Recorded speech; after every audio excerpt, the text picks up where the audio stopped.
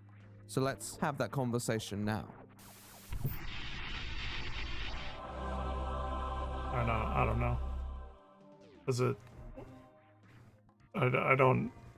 What's the relevance if To my they family, have bunny ears but or more not? specifically to my brother Jacques. I'm confused. No matter what happens in life, we will always be family.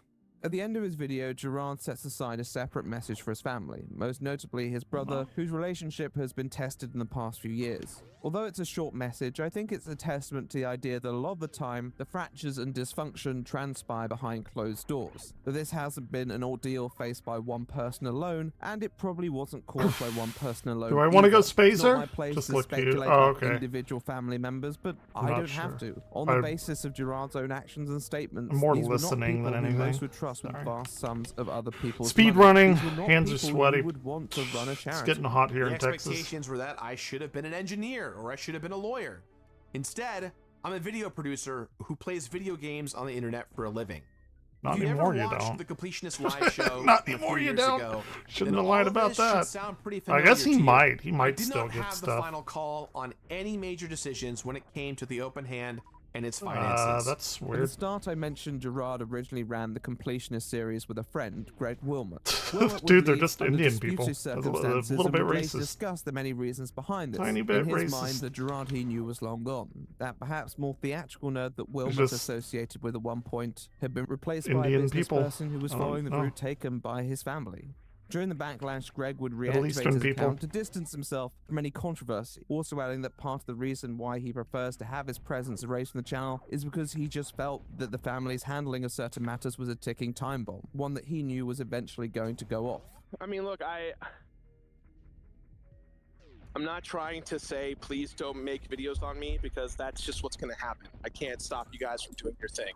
Yeah. What I do want to do That's is do the that's right Middle thing Eastern people, possible, dude. because in my mind, They I mean, the grow most pretty important thick thing to me facial right hair. now in all of this is that, one, I'm not trying to dishonor or ruin the legacy of my mother who put me here. I think Gerard knew this too, but hoped he would never have to address it. People in his life Oh, have no! little knowledge or Oh, I concern for fucked this how a up. This YouTube run is reputation interacts with the public differently to a private foundation. These family members were meddling with something they didn't understand, and Open Hands, well, handling of the funds, showed a company dangerously unaligned with the community spirit that powered Indieland. When Gerard was confronted, his reaction didn't feel like he was someone who appreciated this notion, despite his constant public acknowledgement of this. It didn't feel like he understood that there was actually a clear choice to rescue Come on. Indieland, even Crate if it was quick at the kill? cost of the Crate Open quick Hands kill? Foundation. His desperate bargaining behavior seemed to imply that he was more worried about the company than the charity, and this choice would only be cemented with his next upload.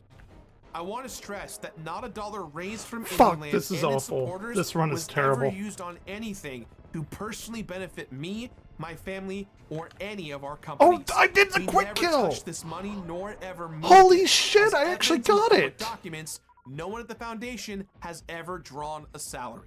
When taking his case to the public, Gerard chose to use his platform to defend his family and their dealings, no matter the cost, all while staking Indieland's Who would've reputation thought? on that family and decisively ending Who the would've charitable thought? element of the fundraiser. Unfortunately, this just upset Maybe. people even more and made him That's the like fall the guy for what was likely a third deeply time I've ingrained ever done problem. It's important to emphasize that Gerard is almost certainly not the Holy only person shit. involved in running this company, Alright. and people who were just as, or maybe even more influential in the decisions undertaken have continued to do so without ever having to answer And I any got the real damage questions. boost. Questions whose validity do not change in light of anything that Gerard has said. The bottom line is that even if Gerard's family were holding conversations to move this money, these conversations moved at a glacial pace, and people were rightfully angry about the lies, misleading statements that Gerard had made to cover this up. Gerard has contested that he was working as hard as he could, but the fact that the money was just sitting in an account my clearly messages. says otherwise. Whether there was any intent or whether it was sheer laziness, it feels like Gerard spent more energy on covering for his own and his family's behavior than actually trying to solve this issue. He was presented with a choice and chose the company and the family. In that moment, he Still didn't not just gonna reveal be the very good, but we'll inconsistency in see. his We'll see previous what statements, happens. he also betrayed the spirit that motivated those assurances. still at the that beginning spirit of the that run. likely drove the Indieland events forward in the first place. We are raising money for dementia research in honor of my late mom who had dementia when I was a young boy. And this is all in helping families who struggle with people who they know in their lives have dementia.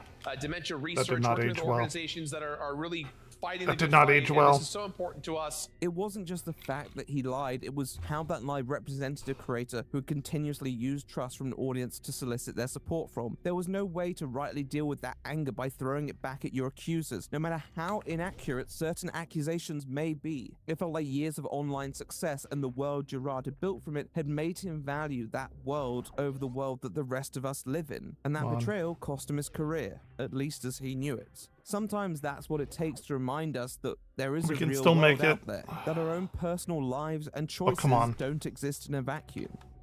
I'm not trying to go Oh my back God. to that lifestyle.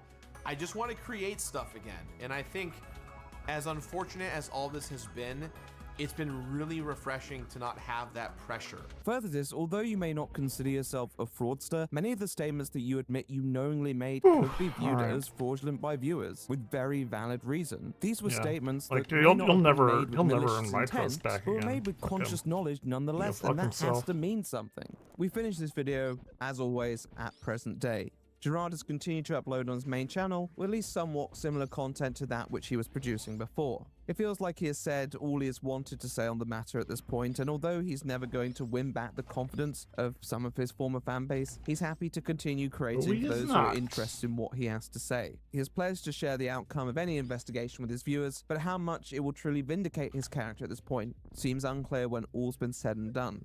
If the investigation finds no evidence of wrongdoing against Gerard, his family, and even the Foundation, then I think it's fair to say that there is no absolute proof of embezzlement, and I wouldn't feel comfortable. I don't think he calling him embezzled or it, he anyone in just his family didn't an donate embezzler it. on the basis of what I've shown you today. Even with the large Battle question Mage marks Barbarian. looming over the reporting of finances, I I understand don't my know, own dude. shortfalls I in don't comprehending give a the shit how people complexities look. and uncertainties at play here. don't Nevertheless, I think Gerard needs to take a long, hard look at the people he defended and those who he effectively sacrificed his career for. He has repeatedly manipulated the facts of the story for no other reason than to attack his critics. And although I completely understand not liking them for how they approached and portrayed you, if you're still angry at them than you are at the people who used to actively prevented you from donating money and preventing this entire situation in the first place, then I think it's fair to question the healthiness of that outlook. You can't convince anyone that it was just I used to have a coincidence pretty that this big money beard was donated myself. after it was brought to your attention. About And isn't that 3 or what 4 this is years ago, about? it was. I am still it was- absolutely it was confident pretty fucking that the long. accusations of fraud 20 and embezzlement Shit, will be more than that. proven 2021. If Gerard's family or their business down to are my found chest culpable, down here. then I think it will be very hard for him to find a way forward from that, especially given that he has tied himself so closely to the family mast. The return video is still a lot to stake his career on when the final Leaves results it to are himself. undeclared. He is still putting Well, that's the trust thing. in He those didn't around even him, do trust that. which He in just the they past just hasn't didn't always do paid anything dividends. with it. However, amongst all the They just allegations, the depreciated lawsuit, every and the fucking egos day that it's seem to set come in to there. end this, But there he was was still telling something everyone, "Oh, it's going genuinely to good at these its people core, and these an people," event when it by was the just name of in an Ignorant, account whose sitting, message could never be depreciating. alienated by the character of anyone involved. This organization He's a is something fucking I liar. started as a means of not just helping, families who are affected by it, but just overall the process of dementia and They didn't even do like it, every year we've been doing this. It's been a blast. We've like been kicking ass so far. it's We've raised, I think, over $400,000. So like, this will be the goddamn, year why that we didn't you hit the even $500,000 embezzle mark, any which of is it? really exciting. I mean, if you're not gonna, like, Indyland was an event So that simultaneously stupid. managed The to whole elevate fucking thing creators, is games, stupid. and victims of a devastating illness. People wanted to believe Gerard was running everything above board merely because of the unconditionally positive effects that such an event was having. Even if the money didn't make it where it should have soon enough, the visibility it provided to countless communities who were often I don't overlooked like her. can't I be know ignored. her. If this was the end of the completionist, I as don't we really knew know it, why I some don't still like hope her, for a but new something beginning about where her the rubs spirit me of the wrong way. Indyland Her name's and what it Alana represented Pierce. could continue to exist. If you do There's anything something about positive her in I light don't of this like. video, take a look into frontotemporal dementia and see how you can make a difference. In threatening to sue Carl and Mutter and anyone else Anyway. involved, Gerard demonstrated that after waiting for years to make money that he had claimed to care so deeply about, he was more than happy to sink hundreds of thousands of dollars into lawsuits with immediacy. I am not going to let my reputation be compromised by allegations that's- that are not true. Yeah, I yeah, own you up to are. my part in this, but I will not be painted as someone who is a con artist and embezzler. I won't be someone whose name gets tarnished. I do without not putting think up that a he fight. embezzled, In amongst though. the chaos and the criticisms, the most tragic detail was that Gerard forgot what Indyland represented was That's so also much true. bigger than him, his channel, the family, and even the charity. The fact that every day there are lives of people who can be helped. That's what people donated for. The belief that although it may have been too late for someone like Karen Reed Khalil, there were many here now and in the future that could be saved. Anyway. That it wasn't too late for them.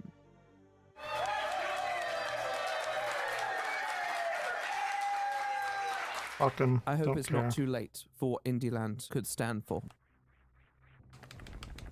So yeah, that was the video, guys. I hope you enjoyed it. I'm going to keep it relatively brief this time. I hope you're all doing well, but obviously I have to give a thanks to the editors who have again done a fantastic video. job. I need to give a thanks to the patrons.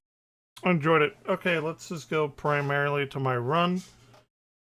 Let me turn up my volume again.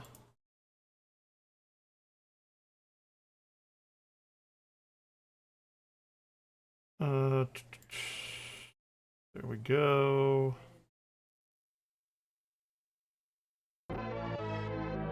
There we go. All right.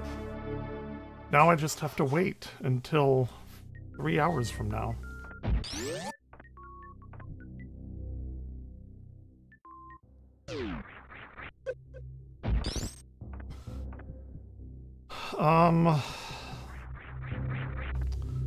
Dude, I don't know. Some of this stuff I'm fucking up really hard on. Was a battle man. Yeah. Something like that. Some of this stuff I'm fucking up on, but some of it I'm doing like really well on. It's gonna be a coin toss on like if this is gonna be a decent run or not. Like, I don't even know. We'll see what the Zebetite glitch and how good Dragon and Ridley go. I've been doing really good on Dragon these past few runs, but I don't know. We'll see. We'll see. We still got Fantoon. Fantoon's like the biggest random thing. It's just the RNG gods.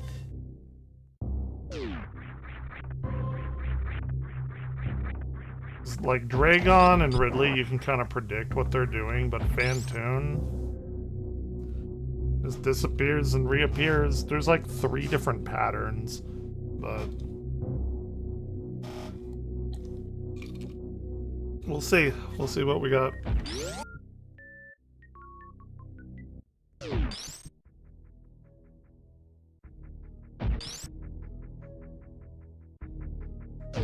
I was thinking about doing a 100% run, but I don't really speed run that, as like I don't have a route, but I know where everything is. I would just play it as quickly as I could, but I'm not doing that today.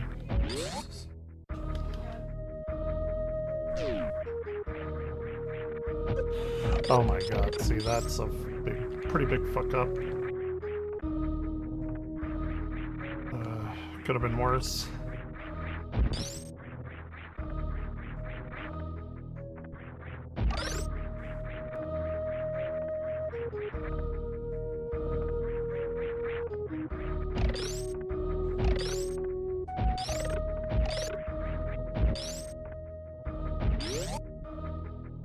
Could be worse. Now this room. Let's get no flowers this time, shall we? Hey, not bad. No chompy flowers, that's good. How about no chompy flowers here too?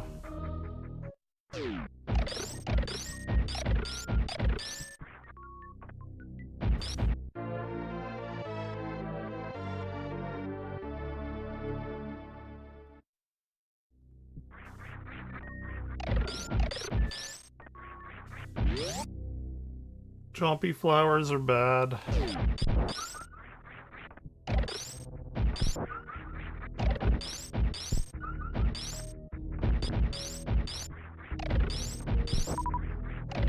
I need to get, yeah, they always drop super missiles, so that's good.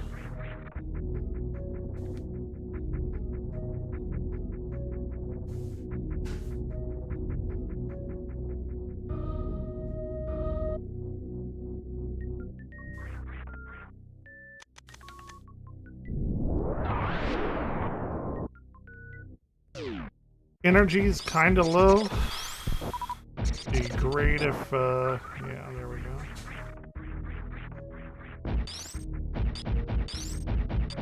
There are speedruns of every game ever. Go to speedrun.net. Or speedrun archives. SDA, speed demo archives. If there's a game of it, somebody's run it.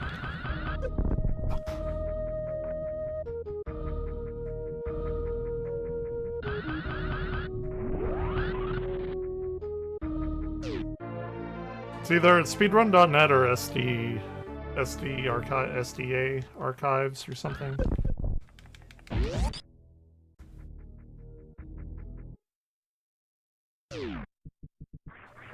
Oh shit, I fucked up. That's a big fuck up.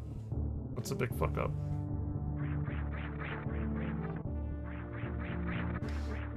Alright, this is good.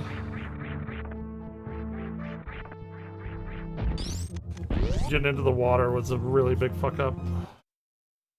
Yeah.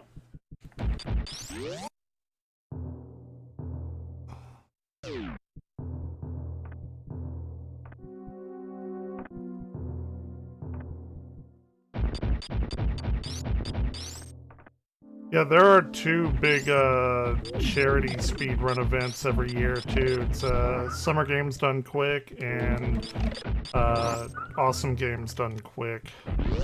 And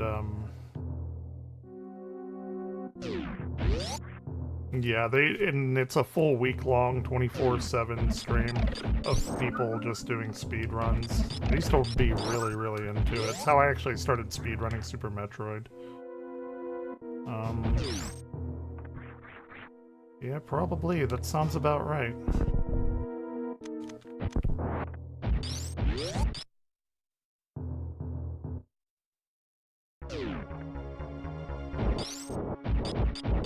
Did I have like OOB, like out of bounds stuff? Because those ones I don't really care. Like, you can beat Legend of Zelda A Link to the Past in something like 39 seconds or something. It's like ridiculously quick. But that has to do with like glitches, like super big glitches. Yeah, usually they'll have categories of OOB or not OOB, stuff like that. They'll have different category rankings. Like, any percent is you get to the end screen as quickly as possible.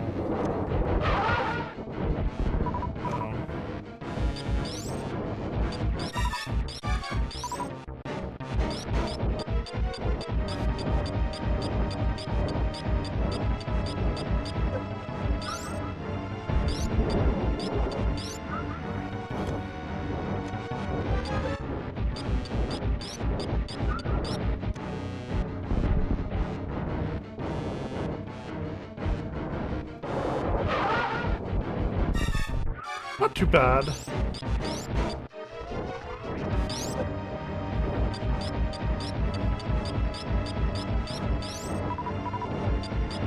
We could be going a bit quicker.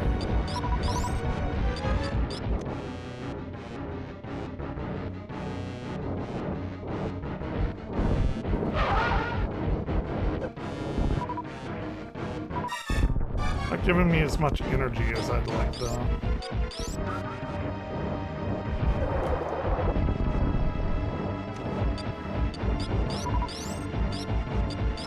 Ooh, the rare super missile drop. Weird. I don't know if I've ever seen that before.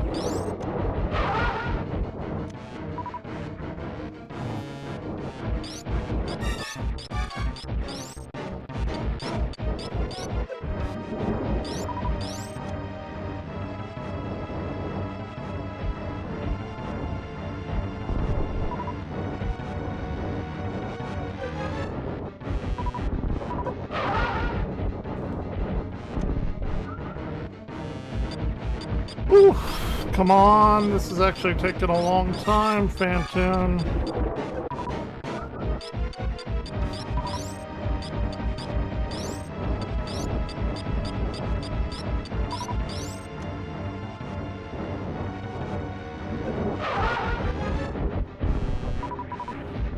I might eat it here, actually. If they don't give me life.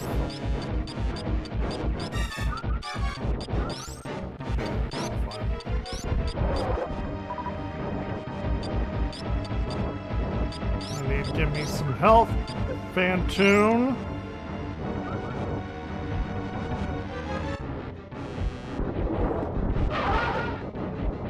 Okay, we got him, we got him, we got him, we got him.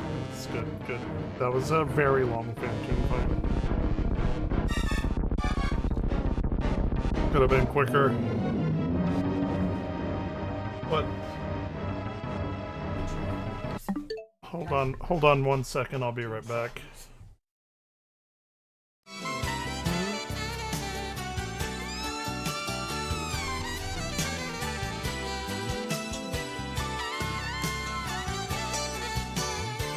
What?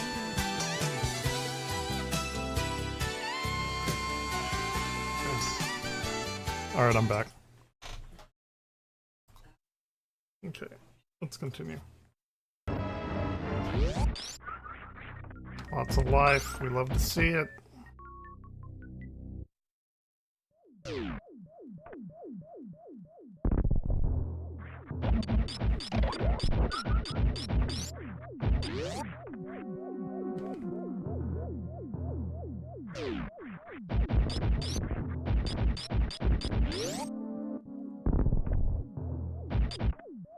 Again, normally don't go in here for this, or you shouldn't, but for funsies, I am.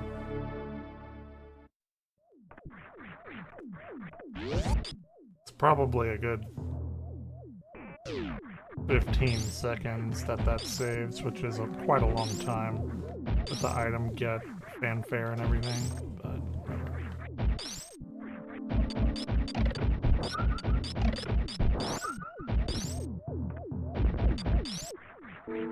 We're just playing for fun.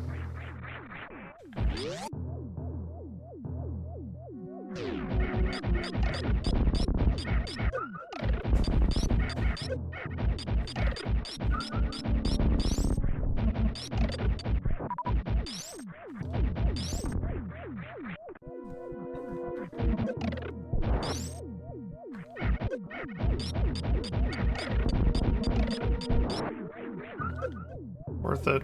Maybe, maybe not. I don't know. Possibly. Okay. Going to gravity.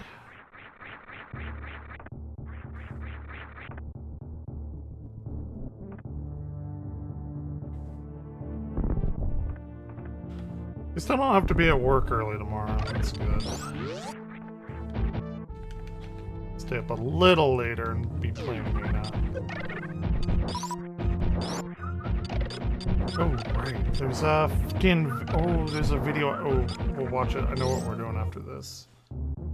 A new upload of an analog horror series I'm watching about this guy being the last guy in the world.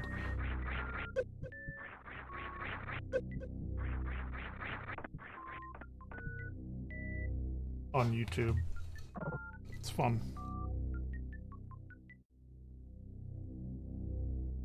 All right. Now we get to wait. Let me see if he already uploaded it.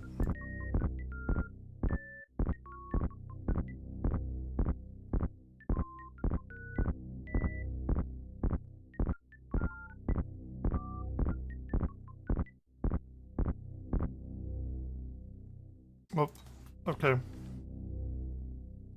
I thought that took longer. Analog horse? Not horse, horror.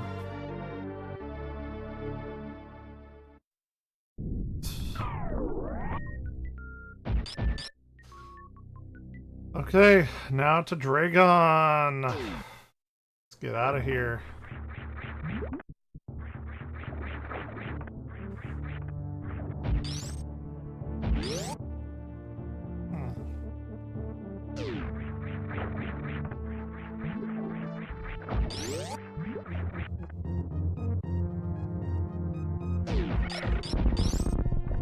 Back in the hole.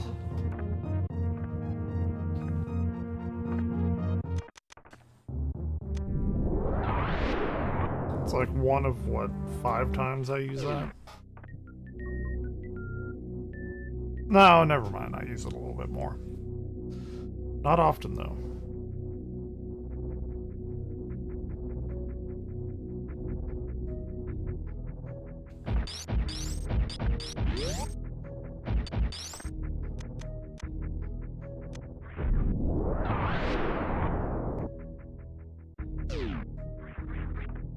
Okay.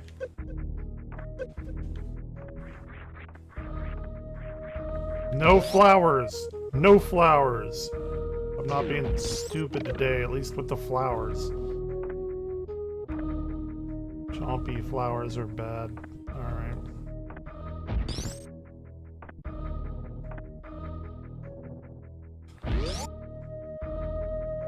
Let's see.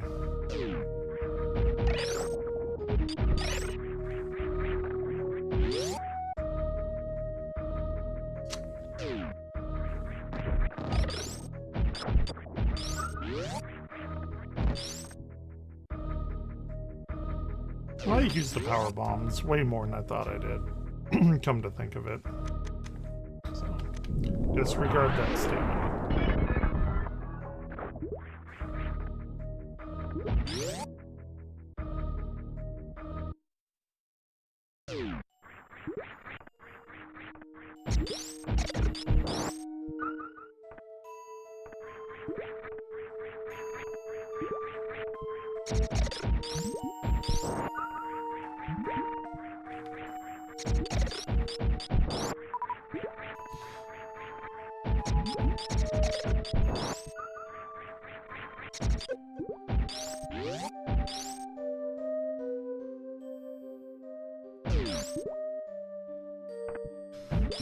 Okay.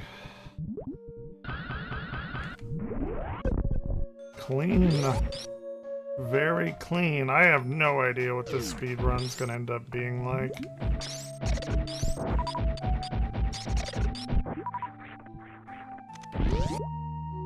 No clue. I'll be happy if it's sub 1 hour though.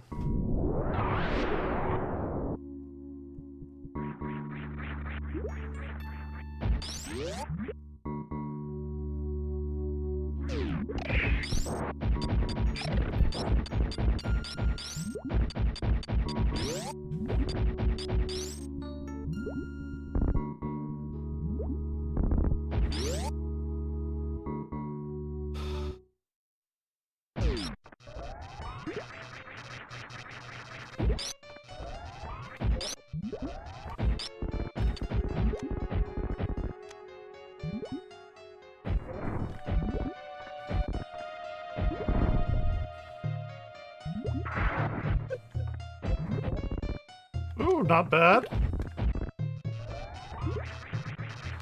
Yeah, this one is.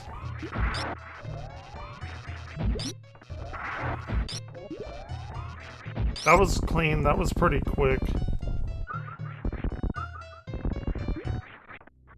Thing is, I wasted all my super missiles, so I'm gonna have to farm them. Alright. Oh no! Not clean. Okay, not bad. There's a little farming area over here I'm gonna need to get for super missiles, but it shouldn't take very long. But I'm gonna need them for Dragon, so... Right here.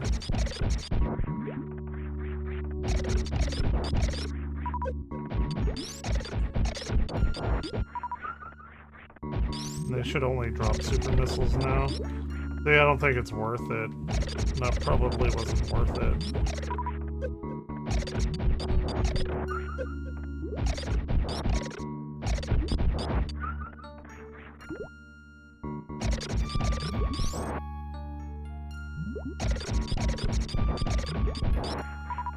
Alright, that's good enough. Yeah, the quick fight with the super missiles probably wasn't worth it, having to farm that. Oh well.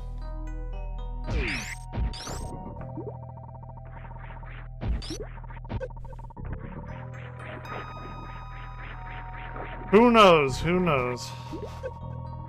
Yeah, me getting stuck here isn't helping either, but I do that often.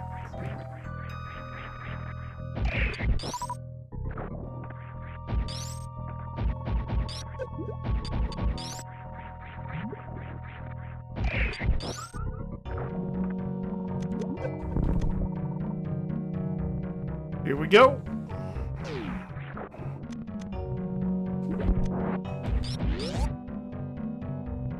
Let's do it.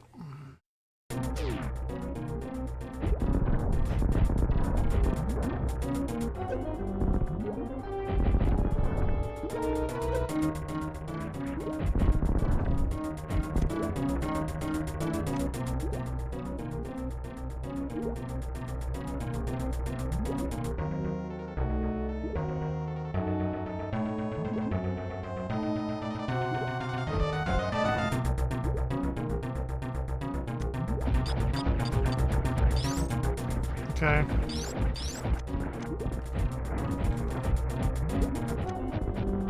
Quick, good.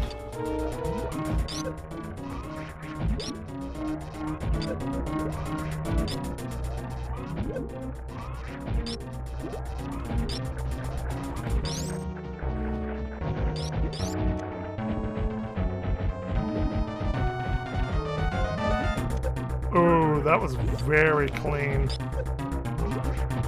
Oh man, that was quick. I did a super fast one the other day too. This one may have even been quicker. Ooh, that was so good. Just pump her belly full of super missiles. That sounded weird. Probably shouldn't have said that. Alright.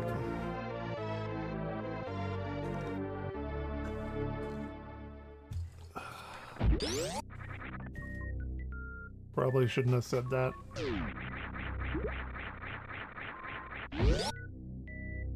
Let's get out of here and go fight Ridley.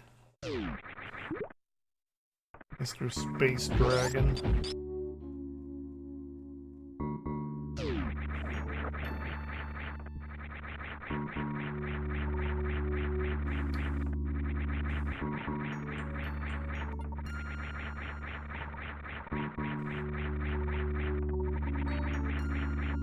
You know what?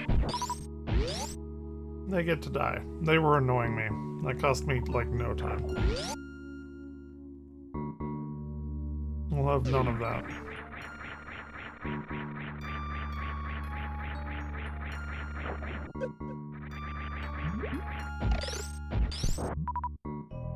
Super missiles are good. I do not want to get to Norfair and run out of super missiles. I've done it before and I've just turned off the game. It's like way too long to go back and get one. Just run is over at that point.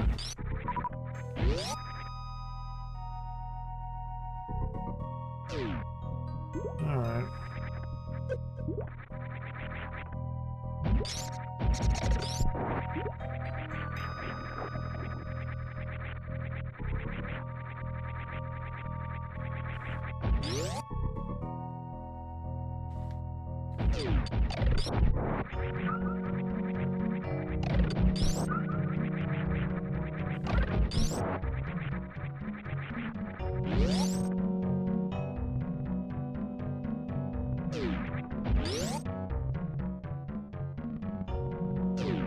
Let's go. Last item of the game, I believe. I'm pretty sure.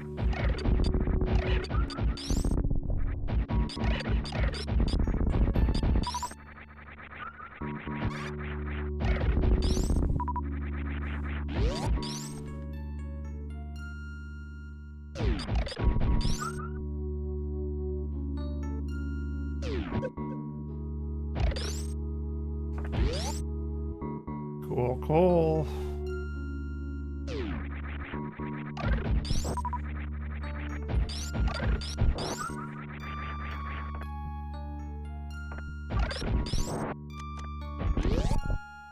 Should have picked up that super missile. Gonna bite me in the ass later.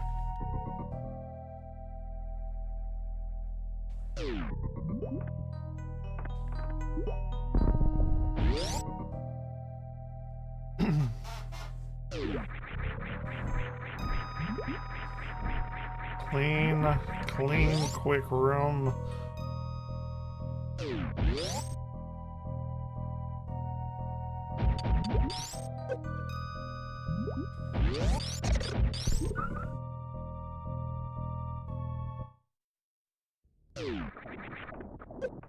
That was not the best. Oh, that's great. I just fucking wasted one. Okay. Let's not do that again. 60 books, rational manager. Learning. It sounds like schoolwork to me. I only read fantasy in my off time. I gotta do weird shit. Taking notes. Seems like a lot. But I hope you enjoy it.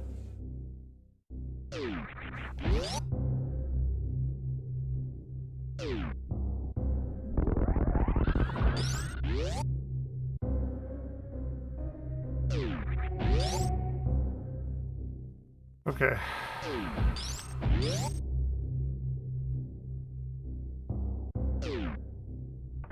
Or you want to read a book? I thought that was a question, but it seems like you were saying you want to read a book called that. All right. Enjoy your note-taking book.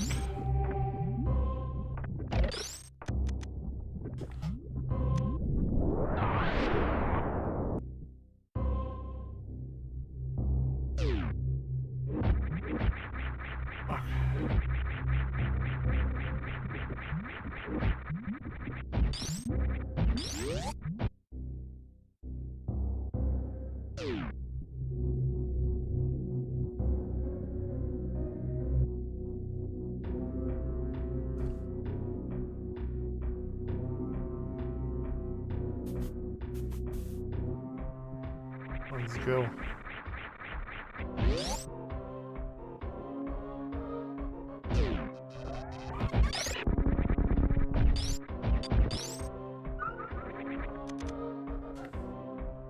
I have 2 super missiles left. Dose.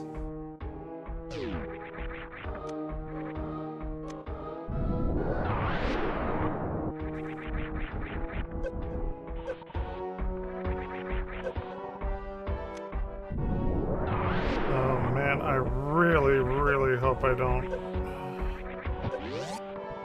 Okay, that wasn't the best either.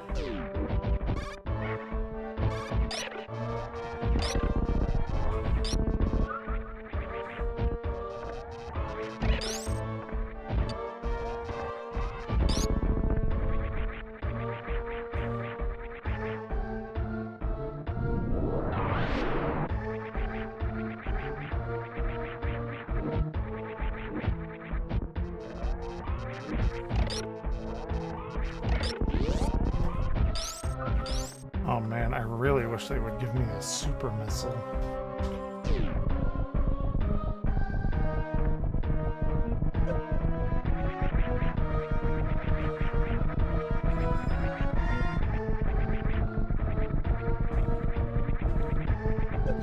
Damn it!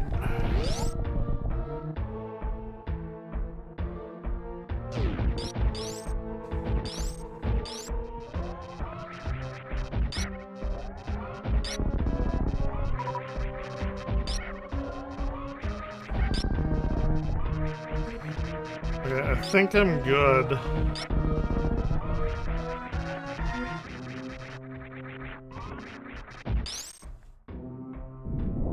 Oh, that's not good. Uh-oh. Did I fuck up? I mean, I can't really fuck up with power bombs, but I can get pretty close. I don't think I did.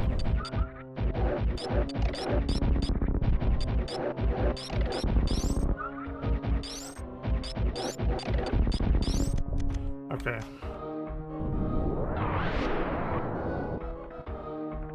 There's a way of, like, dropping through those by taking damage, but I don't know. I haven't looked at that tech.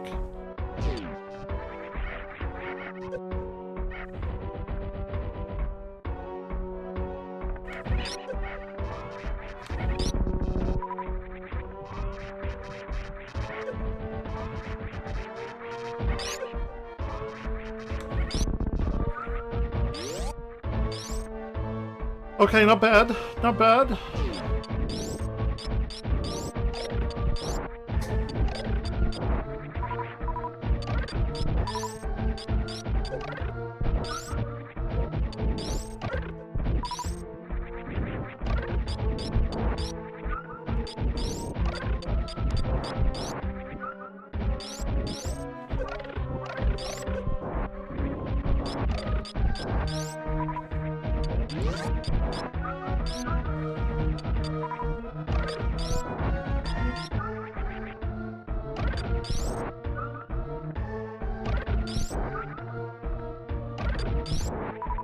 Okay. We're good. Good enough.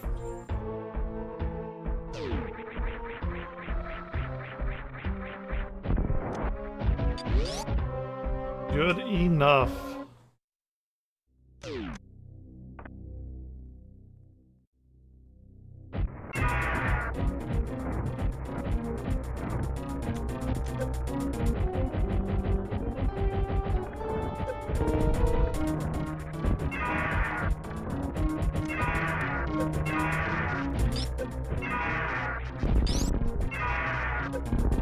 Ooh, Ridley's a little bitch today.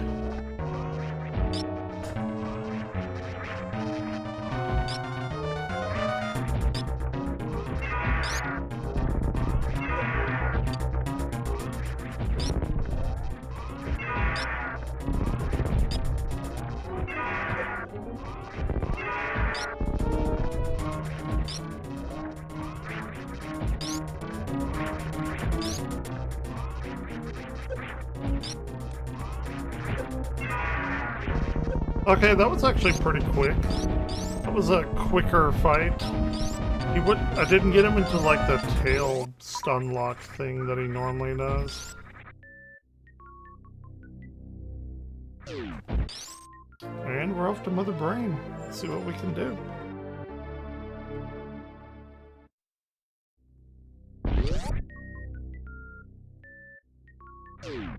It's Mother Brain time.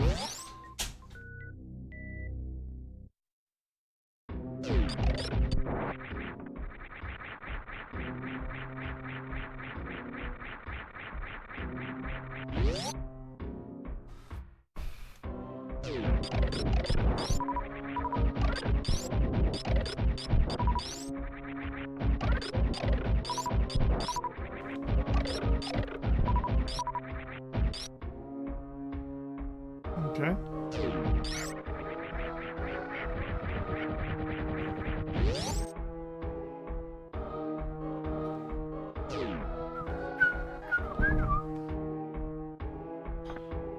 I'm gonna try a quicker way down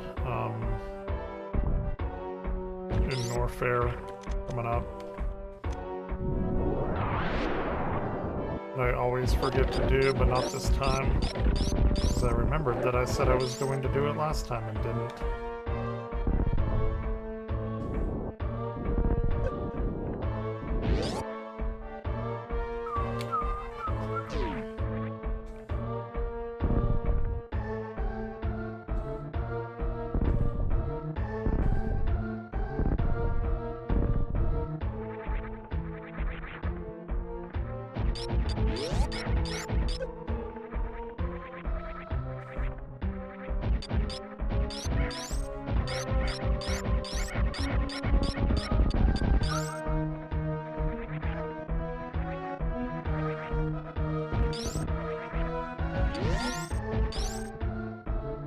Okay, let's do it! Final stretch.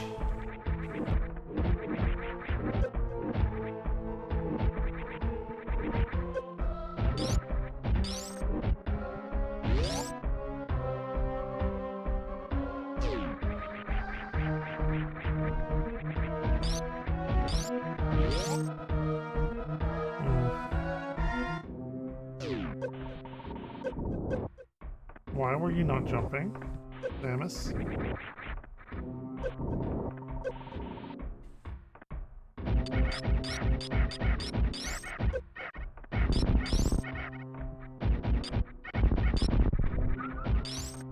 Okay.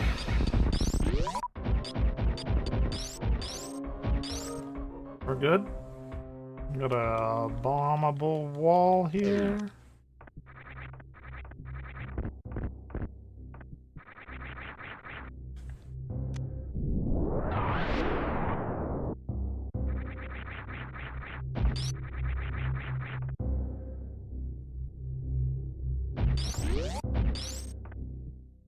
Okay, let's see if I can't remember this trick I tried, or I was taught. Go here. I think that is actually much, much, much faster.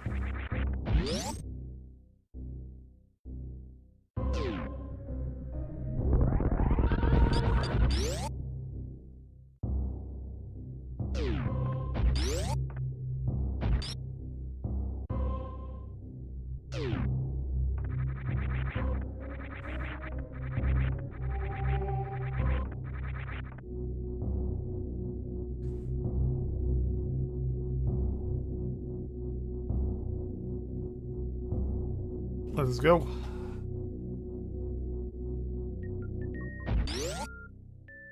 Second Bryn Star, kind of. Norfair, Meridia, whatever. Bye, Meridia. You're about to get exploded in about 10 minutes or so.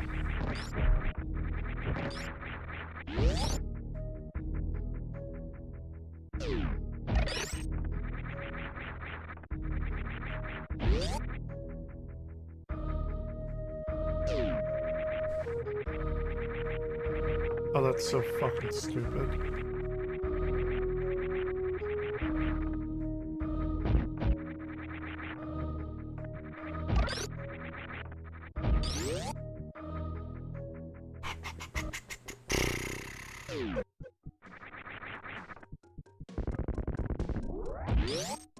Could have gone in there.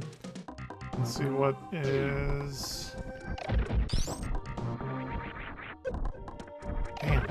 Sometimes there's this pattern that I can get that's just like the best fucking pattern ever, but when you get it, it feels like really good. But,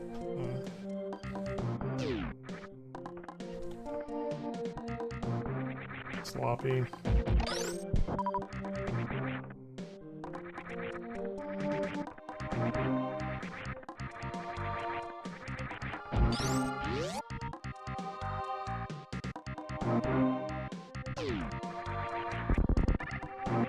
Not awful. I've had worse.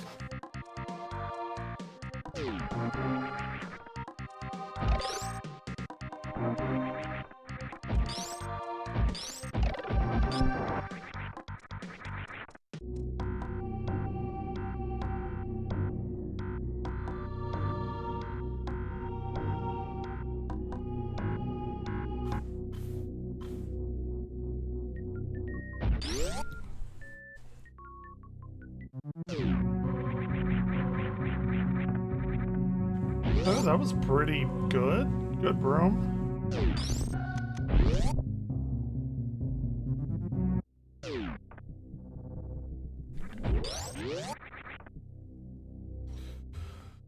Golden 4. Alright.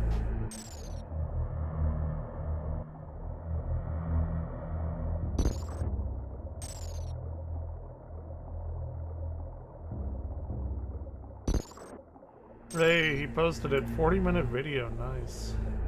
Something to do.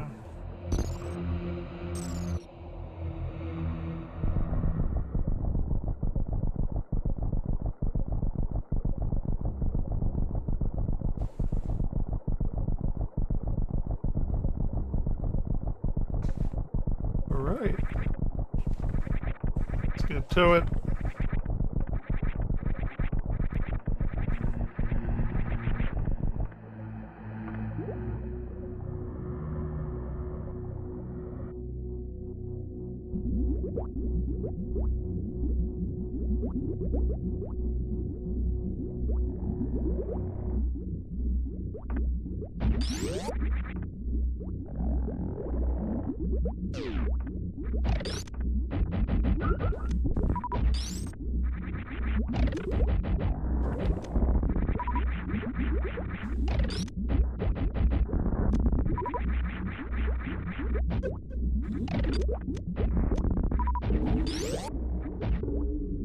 Let's go.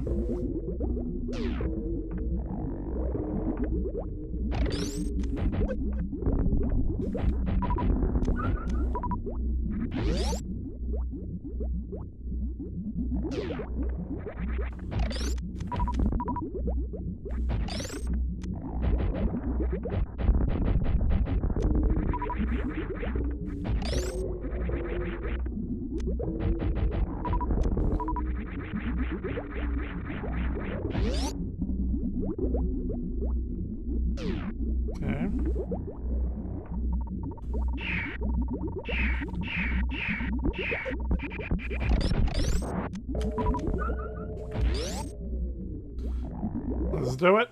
Now we are in the end game. We are in the end game. I got a Kraid quick kill though. I'm like super proud of myself on that. It wasn't like the quick kill, but it was a version of the quick kill.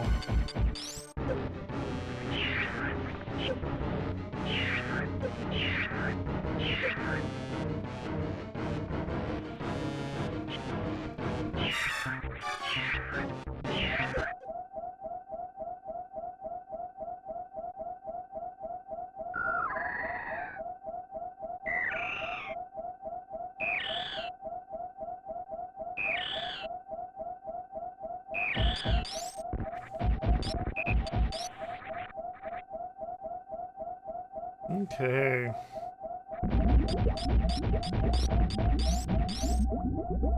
It's a refill. I don't think we have to do missiles.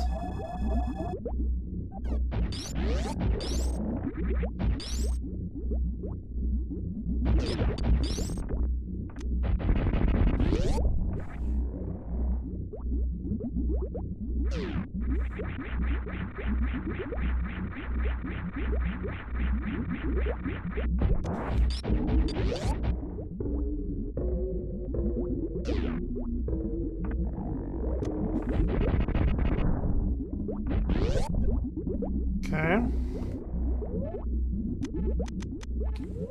Turn space jump off. We're gonna create a suspend point here.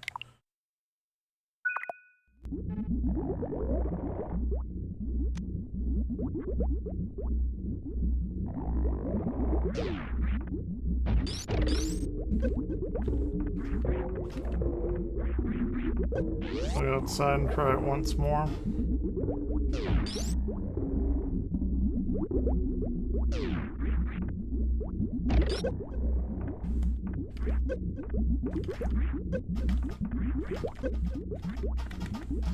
Okay, I got it. I got it. Little janky, but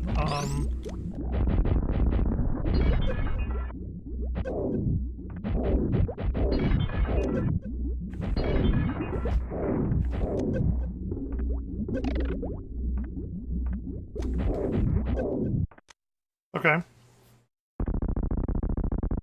Not awful.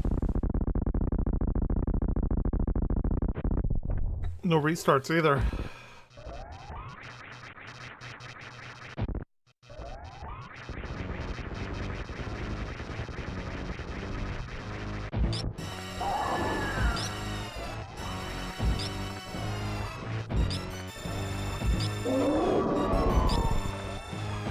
Got some French fries.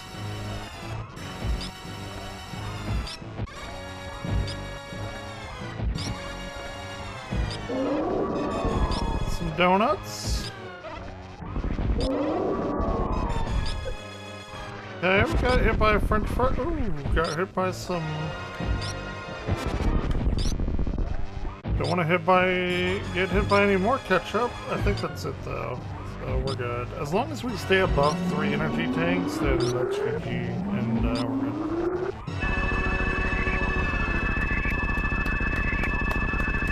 Dude, I have no idea what this run is gonna be. I have zero fucking clue what this run will be.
baby.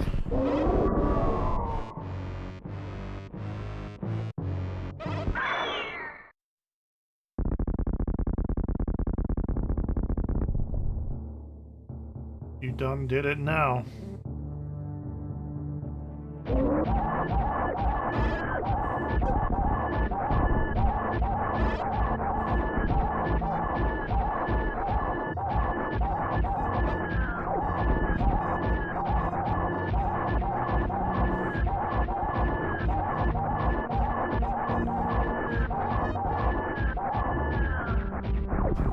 GG on Mother Brain.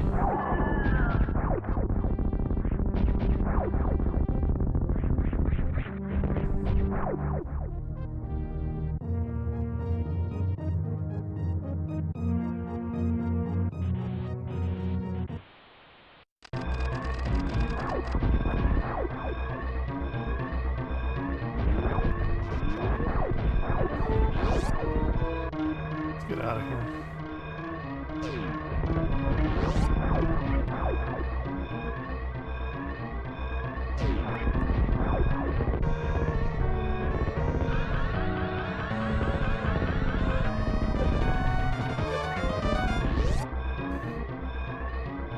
Okay.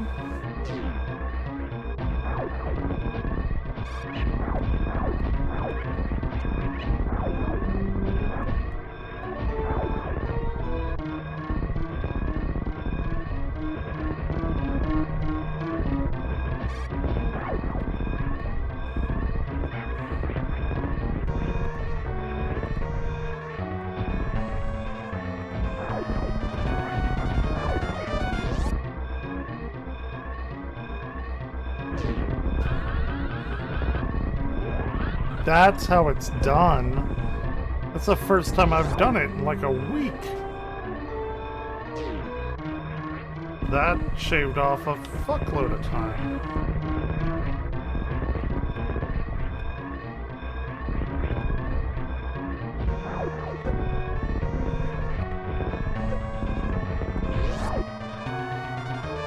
Let's see what the final time is.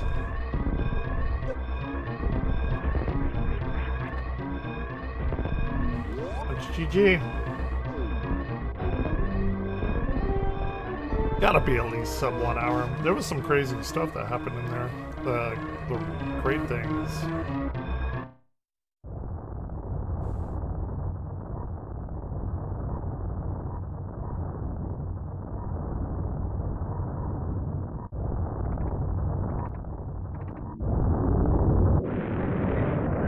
Dude, Tellurico's going to Nacogdoches. That's where I went to fucking college.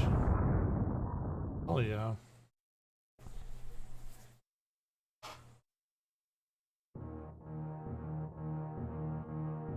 Okay, let's see it. What do we got?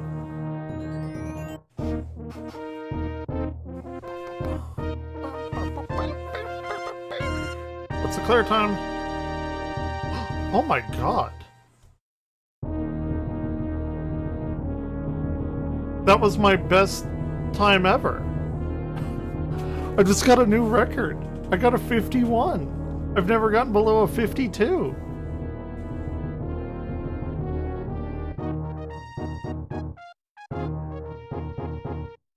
Nobody's here to see it.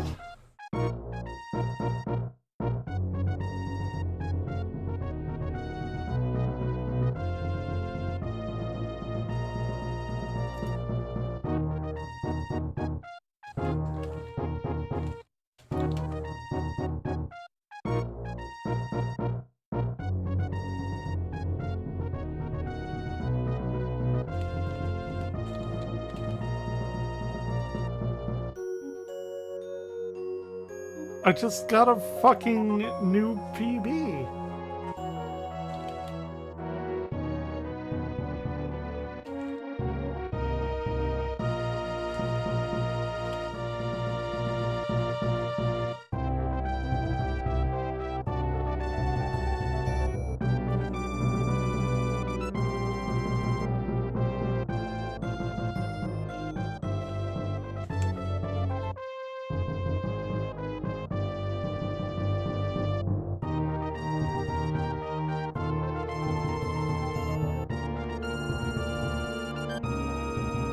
Wow.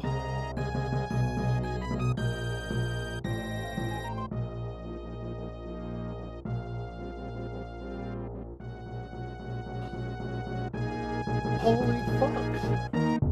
I don't even know what to think about that. I'll be right back. Holy shit.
Holy shit.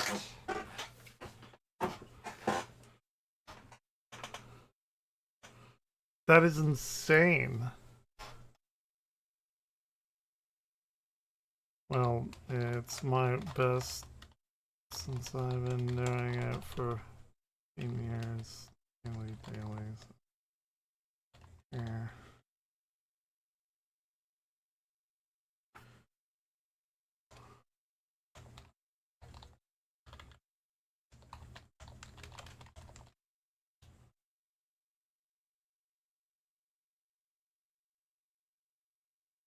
It's fucking insane.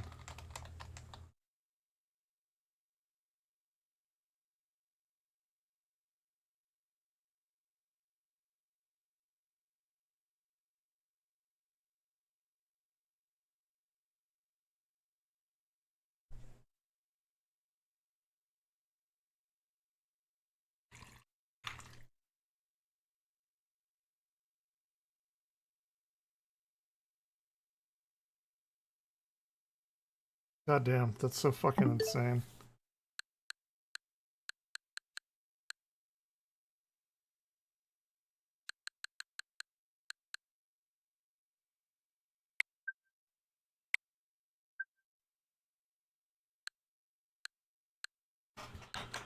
Holy shit. I don't even know. I'm still like, that's so fucking wild to me. I guess I've been beating the guys so quickly. Because we got the Kraid quick kill. Dragon went down like a bitch. Even with the Drake Botwoon.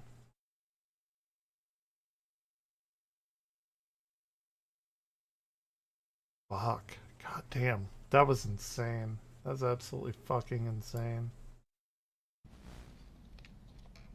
Anyway. A couple days ago, I decided to head south down the coast.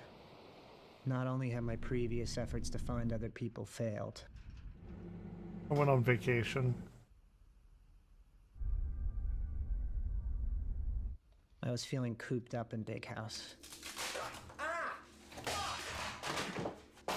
Wait, you don't think I'd already thought of that? Of course I'd want some furniture in here. Well, I don't have the manpower. I'm here by myself. What are you gonna do? Jump out of the little box and come help me? I hear you. I know you're the captain. No, just shut up, please. Please, I've heard you 100 please just.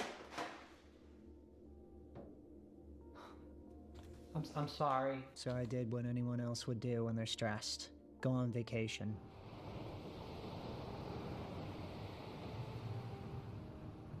I also needed to leave for a while because I think some nesters were beginning to suspect I was inside the house. Ooh, nester. Oh, we're getting some close-ups of the nesters. I decided to go to oh my shit, that family's was old pretty vacation spooky. spot down the coast. As a kid, it was a safe haven for me. I didn't need a car, no tall buildings. The water was warmer than the air. I think being in my childhood home all alone has made me long for my people even more. Part of me even wonders if this is my house. If me and my siblings were ever Interesting. really there. There's evidence of me being there, but it's always with a caveat like the names me and my childhood friends etched in wood don't look the same. Right there. Home movies that I dug out of the ceiling are all scrambled.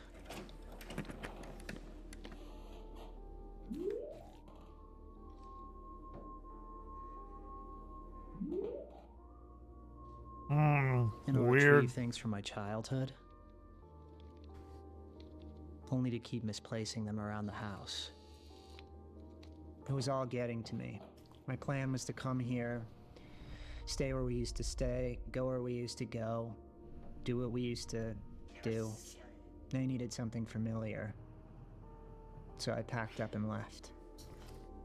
But somewhere along the way, a relaxing weekend got swallowed whole by this world.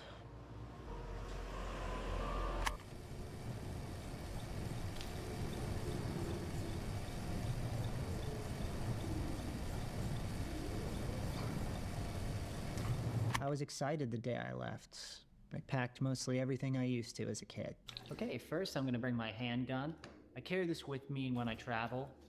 It's light, but it fires heavy. Feel the matte black finish and how it grips. It's simple, accurate, point, shoot. I only use it for desperate measures because the sound can attract other nesters. Second, I need sound makers, which is just basically empty cans and loose change.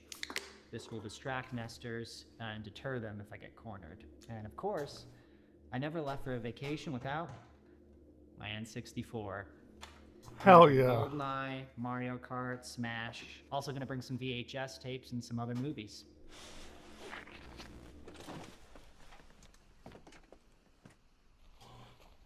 It's a beautiful day. My man. I'm really happy. I think I've made it through the harshest of the winter. I've had this N64 for 20 years now.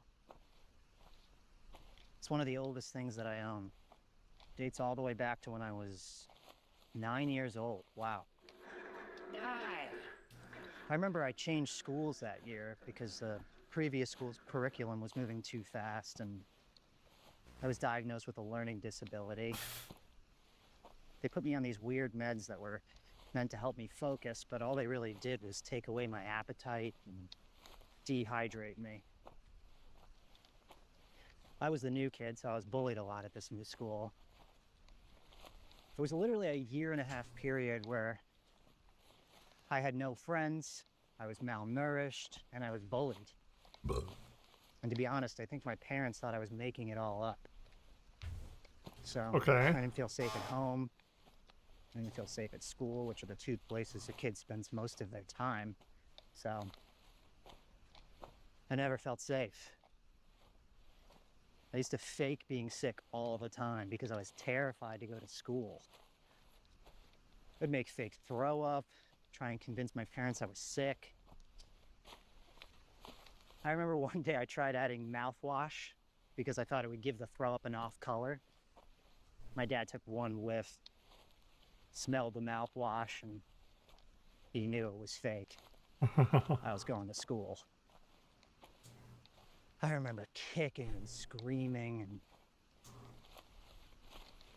I'll never forget, one day it snowed really bad, and both me and my brother got a snow day. I was so excited. My brother and I got up really early. We made 007 movies in the snow with the family camcorder. We'd fight over who was going to play James Bond and who was going to play the villain. That's And we awesome. played on this N64 all day. Oh, wait. Nothing has ever come close to the relief that I felt that day. No school, no bullies, no adults. I've been there. Lying my way into staying home. Just me and my brother in a warm basement. Snow falling outside. Playing this N64. With the dread of the day ending stalking me constantly. I was reluctant to go outside that day. The radio kept insisting something was out there and I didn't want to think about it. I've seen it in the woods behind my house. Doesn't look like the What other the nesters. fuck? I watched it slip past one of my traps Ooh. like it. He's giving us some, like, pure shots of him. This is cool. Understood. I like it. I don't know if it's seen me, but if it has, I can't shake the feeling that I won't be okay. Can't shake the feeling that all I know is it's out there. Wandering.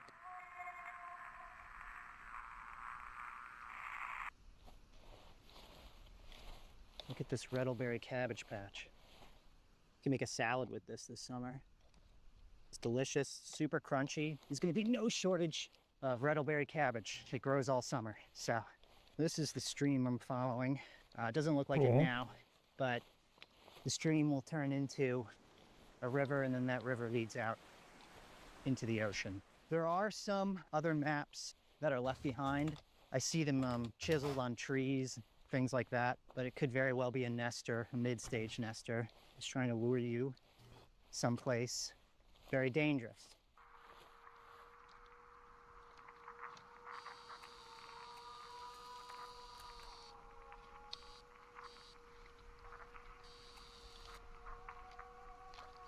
The fuck is that? I had already made it miles from Big House. I just needed to clear past the pit by sundown. And then the next stop was my vacation zone. The pit is a natural depression in the earth, also known as a basin. Steep inclines on all sides. Nesters fall into it and can't get out. So it's like an basically a antlion big thing. pit full of hundreds of nesters. What? It's hard to see at night, so Okay, need to make 1 second. I'll be right back.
I'm back. Sorry.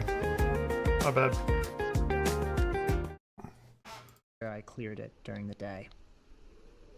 Along the way, I decided to make a few pit stops. First, the market.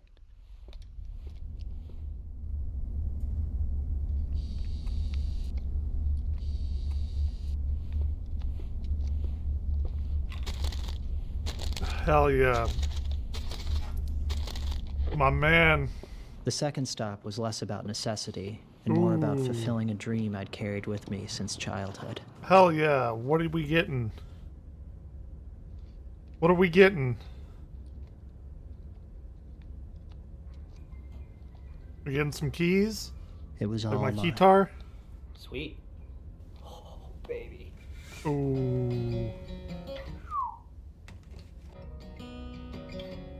Pretty nice. I think I'm gonna take this one. It was getting Hell late, yeah. so I needed to make some serious headway. My I knew I priorities. was getting closer because the What? trees. Ooh, wait. It was getting late, so I needed to make some serious What's going on with his face there? headway. I knew I was getting closer because the trees got fewer and farther between. Eventually, I saw the water in the town I once knew. I wasted no time. I ran straight for the ocean. Okay, we're 10 minutes into this 40-minute video, so... God, this is so beautiful.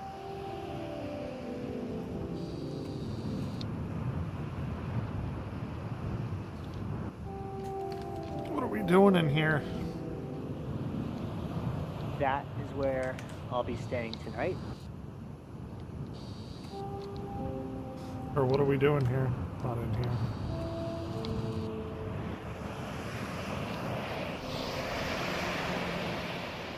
After letting the ocean drown out my thoughts for a while, I headed into town. When we were kids, we'd spend mornings running through these alleys before grabbing stacks of pancakes at King's Cottage. More of a waffle guy.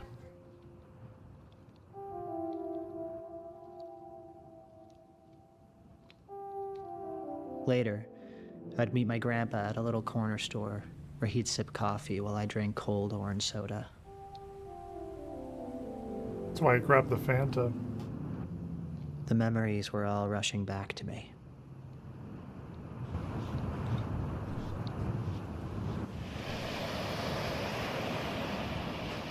By the time I made it to our hotel, it was getting dark. I needed to make sure the hotel was empty. It's a big place to check.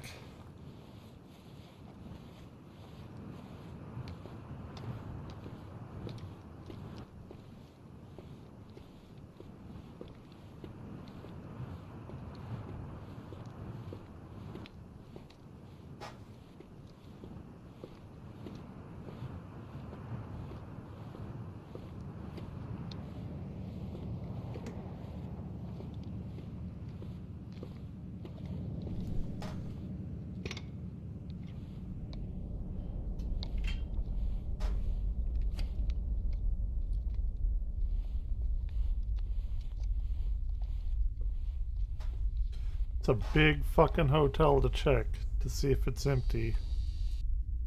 Little jump scare there. Little Nestor jump scare.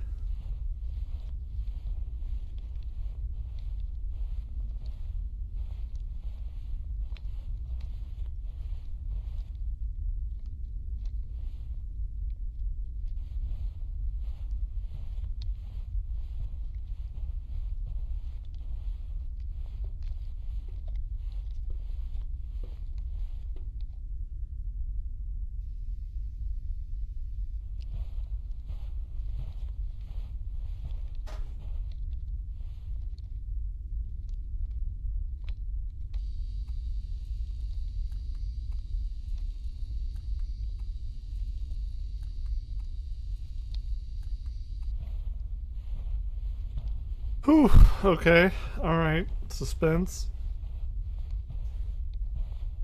Very suspenseful.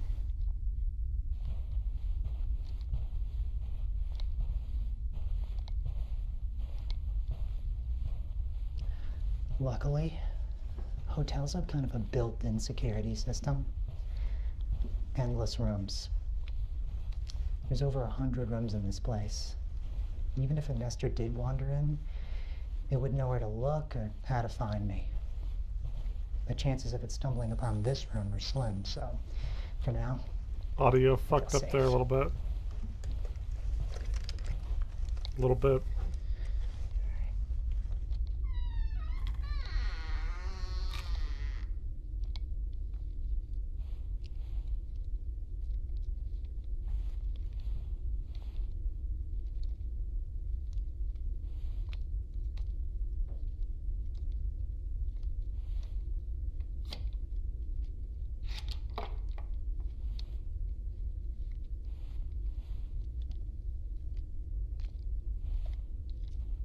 Okay.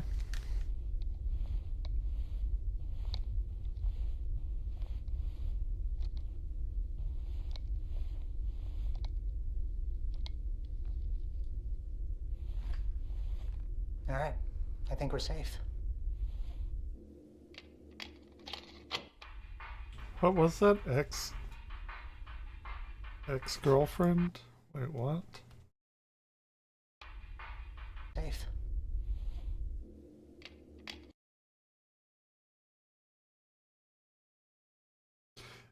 Ex-girlfriend. Okay. Interesting.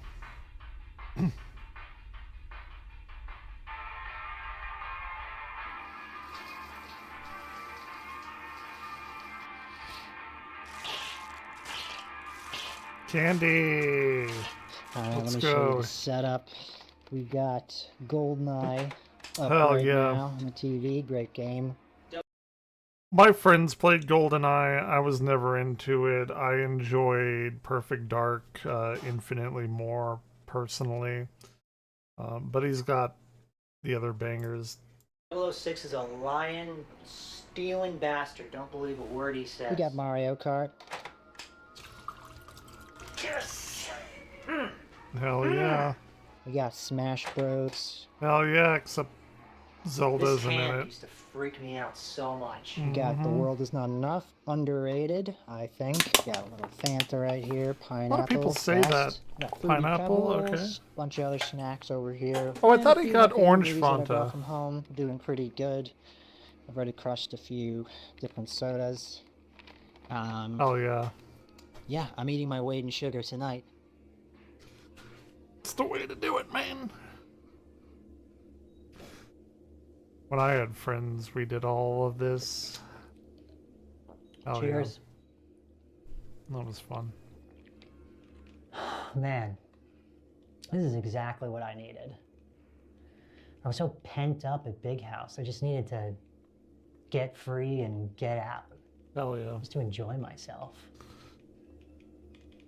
It's amazing what laughter and playing can do for the soul. Doing things without a purpose, just to enjoy the feeling of doing something. Something that needs no right outcome. It calms the inner world to do that. I remember I used to get home from work and I'd sit on my sofa, binge a show, get some takeout, and by the end of the night, I just felt more tired. It wasn't rest. I needed playfulness, laughter. All the things I lost over the years. Ooh, deep. I feel that. Watching a movie before bed, but my eyes are getting heavy, so I think I'm gonna hit the hay. Tomorrow should be fun. I'm gonna explore the town some, hit the boardwalk. I'm glad to be here. It was a good night. Anyway, good night. That was good.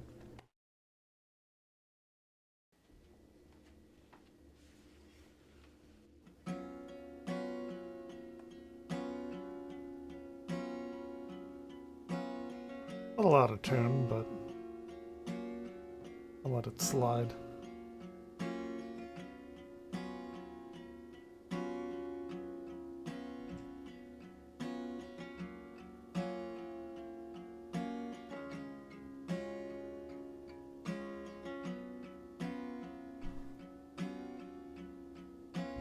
Is he bringing himself Voila. breakfast? breakfast? Okay, damn, that looks This getting breakfast good. is perfect if I do say so myself. I love making like a bacon and egg sandwich.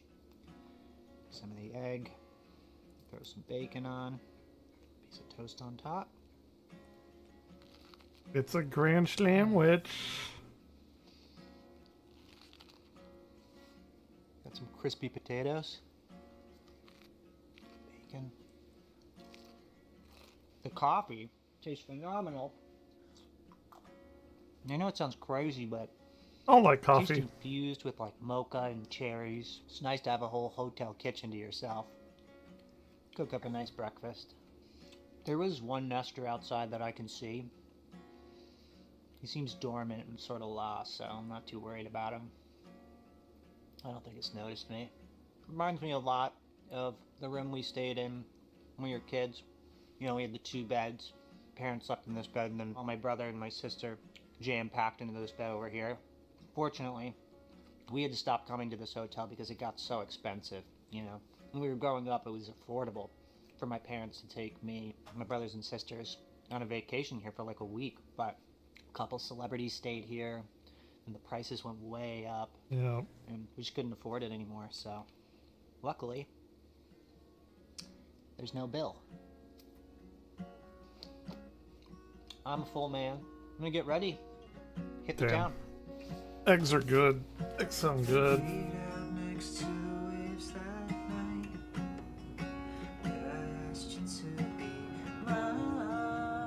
I don't sing when I play guitar. Nobody wants to hear that. Nobody should ever hear that.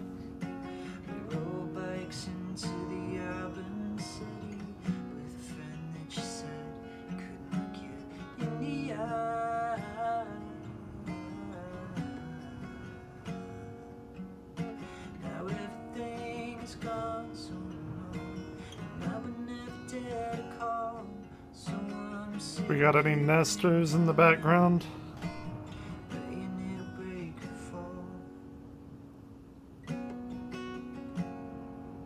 We got some really, really good views earlier.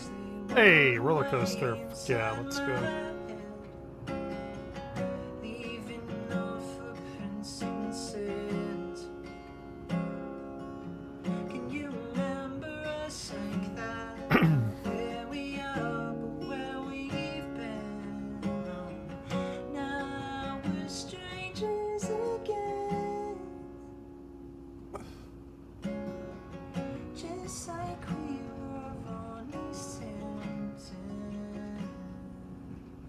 This nester has been sort of lurking and inconveniencing my path. I don't think it's seen me, but I'm gonna use a noisemaker to draw some attention. It's like right there. What is their eyesight like? Oh, we did buy orange Fanta. Whatever.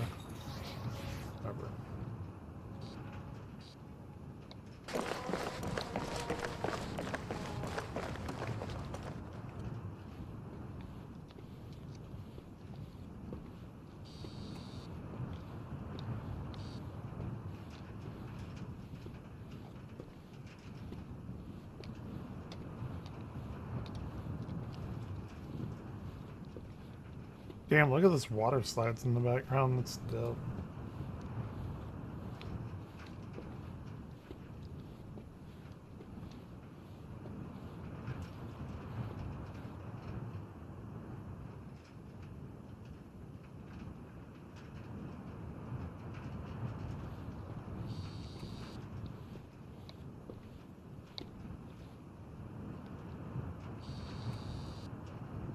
Cheesesteaks, fuck yeah.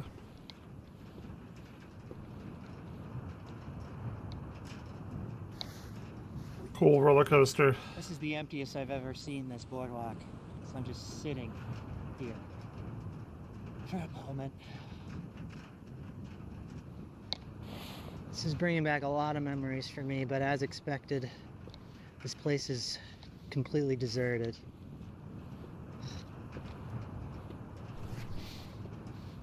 Aside from a few nesters here and there, most of them caught a few on the boardwalk.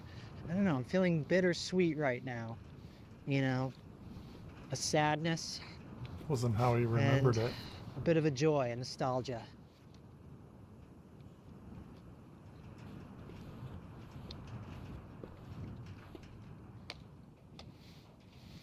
So when I was a kid on vacation, my parents would always take us to this candy store and give us a $5 spending limit. I snuck into that candy store and grabbed one of How good are the vanilla like taffies? Oh my god. favorite So candies. Saltwater good. taffy. So good. It's a little hard, but other than that, it's just like I remember.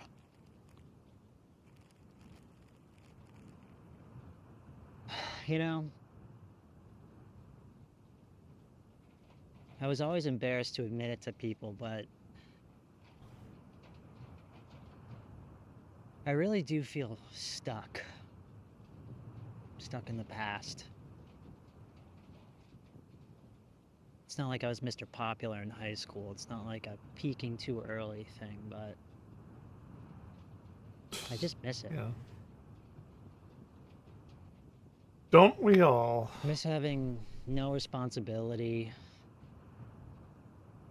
freeze-dried hopes and dreams that I could enjoy the wonder of without the scary journey it takes to actually get there. I felt so sure of what I wanted back then. I walked around like I already had it. Yep. Like it was gonna be easy. Like the world was mine. I remember the first moment that evaporated, and everything was replaced with fear, worry. It was the very last day of high school. I had stayed late. And when I came outside, the parking lot was completely empty. All my classmates' cars were gone. I wondered where all my friends were, you know, up until then I always knew. I could knock on the door of the house and Yeah. there they were. If not there. Fair enough. Maybe the chains behind the school smoking pot. Maybe the dugout. I could always, with some degree of certainty, know where they were. But when the summer ends and we all go off to college and move away... Sucks. I won't know where they are anymore. What they're doing, who they're with. Their lives will expand past this 2-mile radius. Things will be different. I remember walking around the empty parking lot that day. It felt like a cavern opened up in my chest. Very insightful. And the loneliness that had been waiting for years to prey on me got loose. From that moment on, I felt desperate for my friends. I felt desperate for life to stay the same. I used to dig my fingers into the earth as if I could stop it from turning. I would hear my friends speak of those younger years as if they were a prison. You know, I'd laugh and I'd agree because I was embarrassed. Embarrassed I felt differently. Embarrassed that I couldn't move on. I was embarrassed that I missed them so much. Felt weak to miss. Yeah. Whoever had the least amount of feelings had the most amount of respect. I wanted to shake my friends and say, did it mean nothing to you? Are you not terrified of where we're going? It's What'll fucking happen crazy. to our friendship? Their disdain for our coming of age felt like a spit in the face. It took me years to move on, and honestly, I don't think I ever truly will grieve the loss of that time.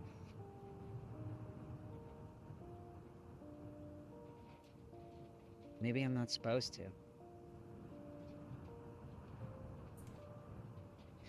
Maybe everybody's meant to have their empty parking lot. Ooh. But hits pretty hard. Not gonna lie. And then I heard it. Uh-oh. What are we doing? Do you hear that? A siren began sounding in the distance. Ooh, what is this?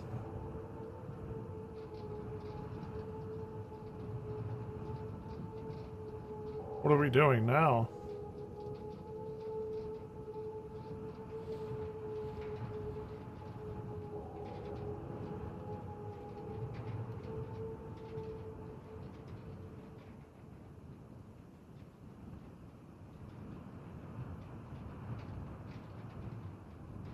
I don't know what that sound was. I haven't heard anything of that magnitude ever. Interesting. I went to search the beach. Maybe it was just an emergency siren malfunctioning, or maybe it was someone trying to reach me. That's cool I found looking. nothing except I saw a nester. It stopped wandering once it saw me and went dormant, swaying, peaceful. Part of me felt jealous of its tranquility. We've been seeing a lot of nesters in this particular video. Like, not just blurry bullshit, but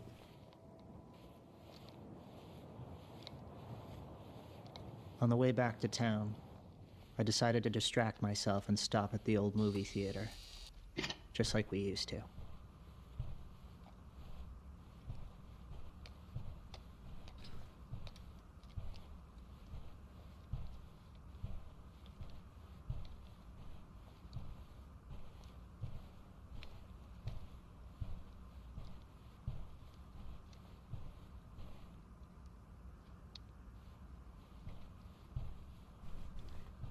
surprising all the electricity and everything is still, like, functioning as it should.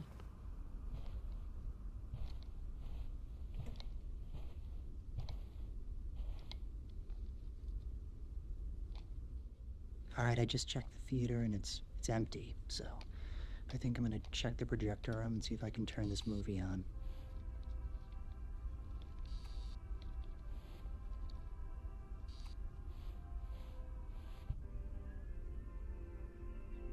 I tried to focus on the movie, but all I could think about was the siren.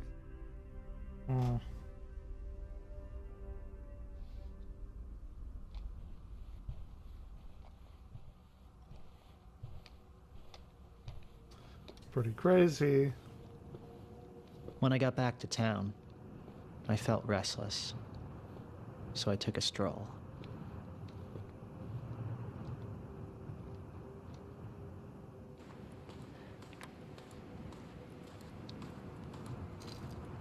As the day came to a close, I felt sadness.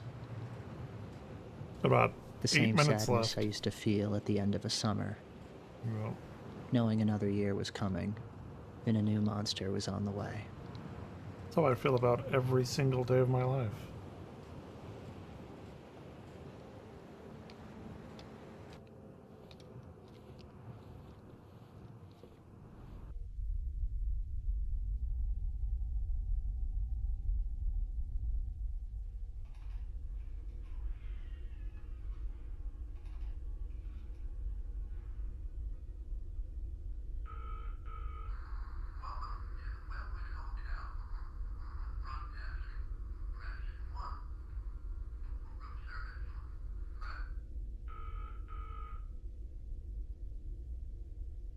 Shit, I'd stay at the hotel.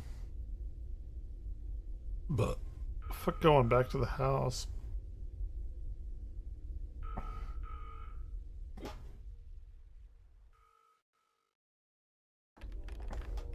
There it is again.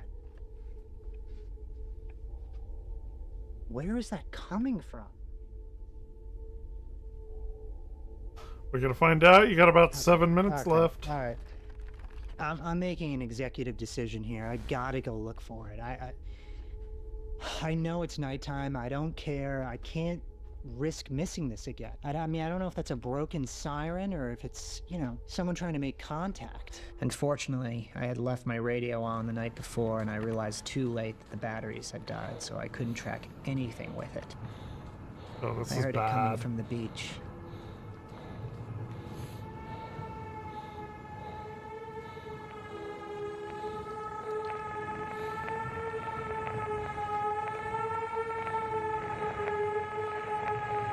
Doesn't some draw nesters to them?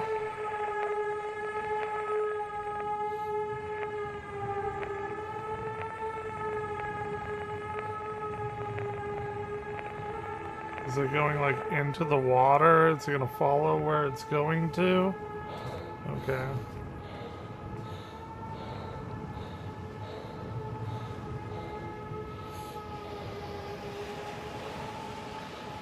This is like some Lost bullshit.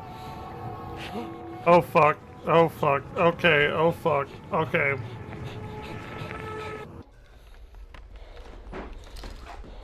Oh fuck. Yeah, fuck that. Nope. You're gonna nope out of there.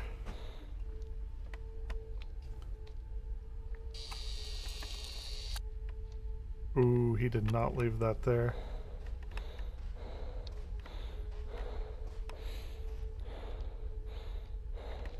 He did not leave that there.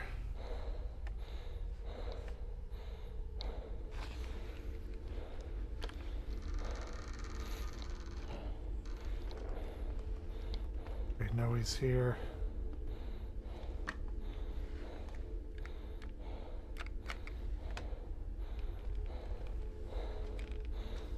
Like the gun shaking.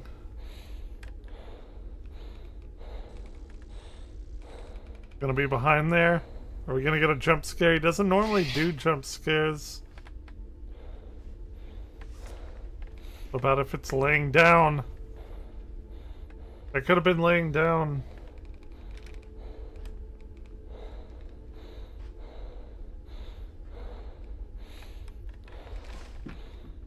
Could be under the bed.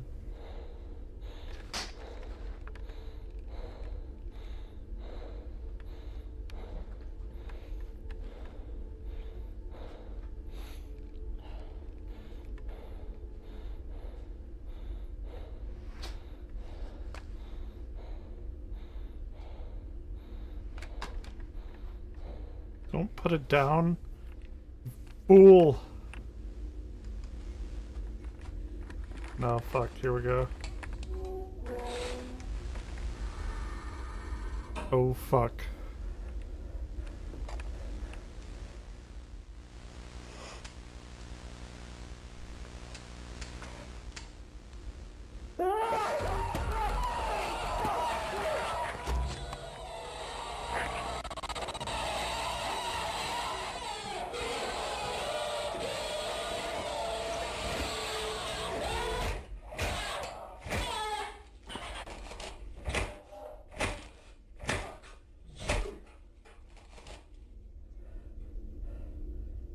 Whew, okay.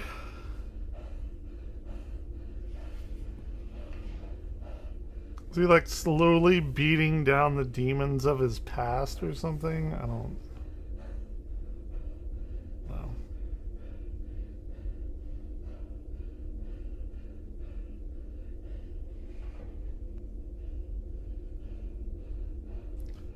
Very good.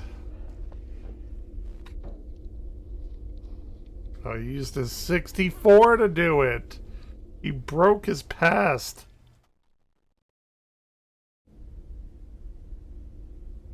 I've decided to end my vacation early.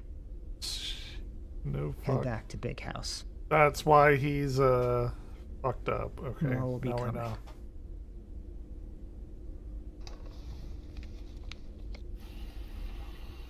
Very good.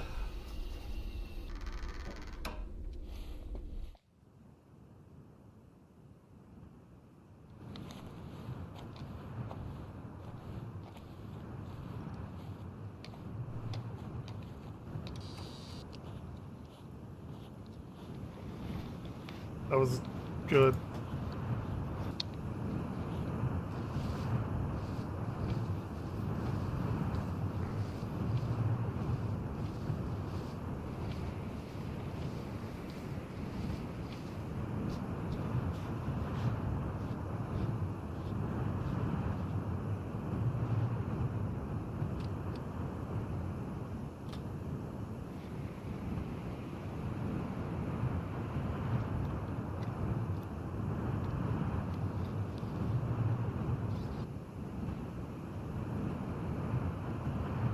Damn. I get it. I get it.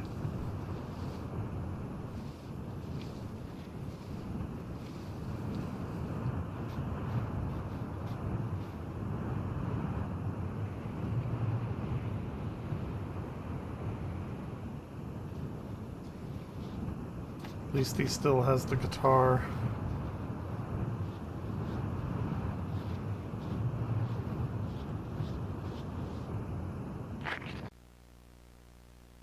Hey I team, get it. Archivist here. Thank you for watching these That was a good vlogs. one. Currently speaking to you from an upstate New York dig site where we just uncovered a new batch of tapes, so more stuff coming. But before I go, I want to extend a special thank you to That our was a good patrons one. who support the archives and help us continue this work. If you are also interested in supporting and seeing unreleased footage, in-process logs, and assisting me in deciding which footage gets released next, please see the link below. Every support that we get helps us keep the archives going so we can continue our work. So thank you so much and stay vigilant. That was a good one. I enjoyed that very, very much. Anyway. What else do we have? Damn, I can't believe I got a 51.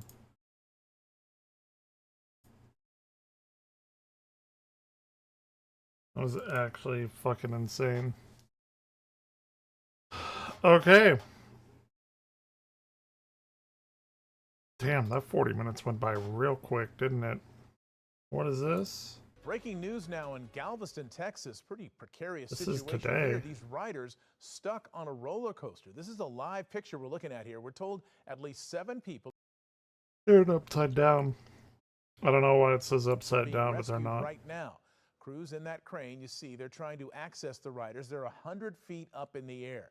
So far, we don't know about anybody being injured. We're going to continue to monitor this story tonight. How the fuck are Breaking you news gonna now get in them out? Galveston, Texas. Pretty precarious situation here. These riders. I ain't going nowhere. If I'm on my back like that, 90 degrees, and my feet are up above my head,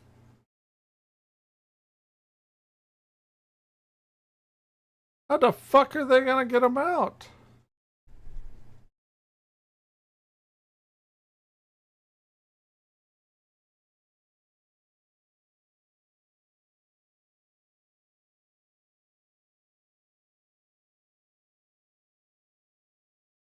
Held in the gnaw. You can't sue for it. Like, I guess you can sue for anything, but. Oh?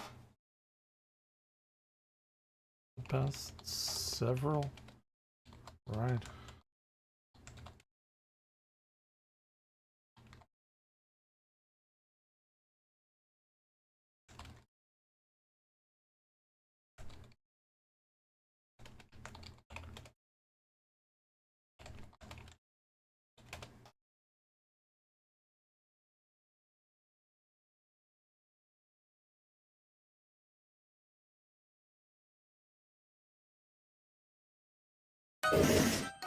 Interesting.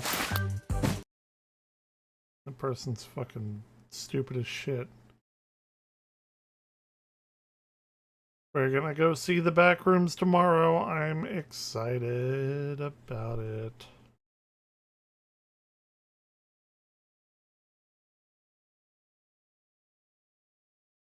Damn, that was so good.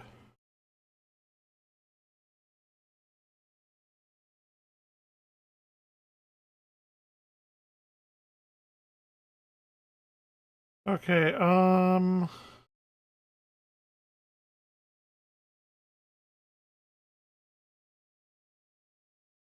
you tried every type of theme park?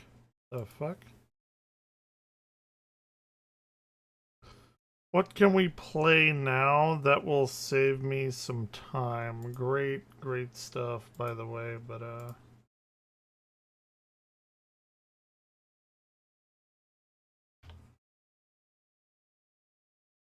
let's see.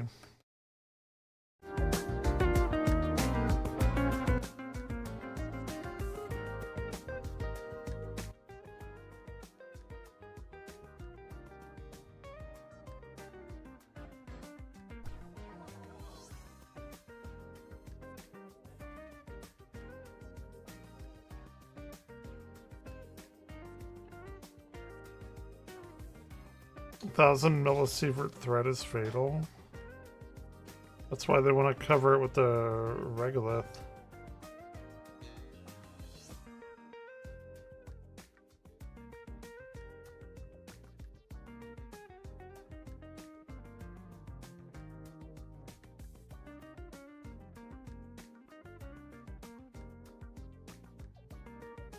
Ugh.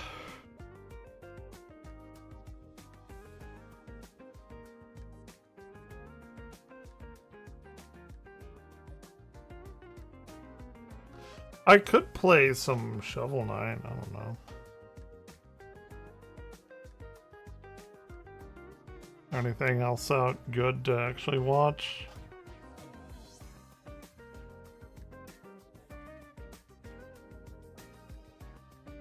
Area of the square. Okay, let's do this. Hey guys, this looks like a fun one. We're given a square that contains a quarter circle and a semicircle, each with an area of pi. And it's asking for the area of the entire square. If you want to try it on your own, pause it right now, because I'm going to solve it in 3, 2, 1. Let's label the radius of the blue quarter circle r1. And let's construct the diagonal of the square. And from this intersection point, let's draw this segment perpendicular to this side. And this will also be the radius of this semicircle. Let's call it r2. And now we can write some equations with our two radii. The area of a quarter circle is pi radius squared divided by 4. And that'll be equal to this area of pi. I don't really like fractions, so let's get rid of this denominator. We can multiply both sides of the equation by 4. These 4s are going to cancel each other out, so on the left-hand side, we'll have pi r1 squared. And on the right-hand side, we'll have 4 pi. Next, we can divide both sides by pi, and that'll give us r1 squared equals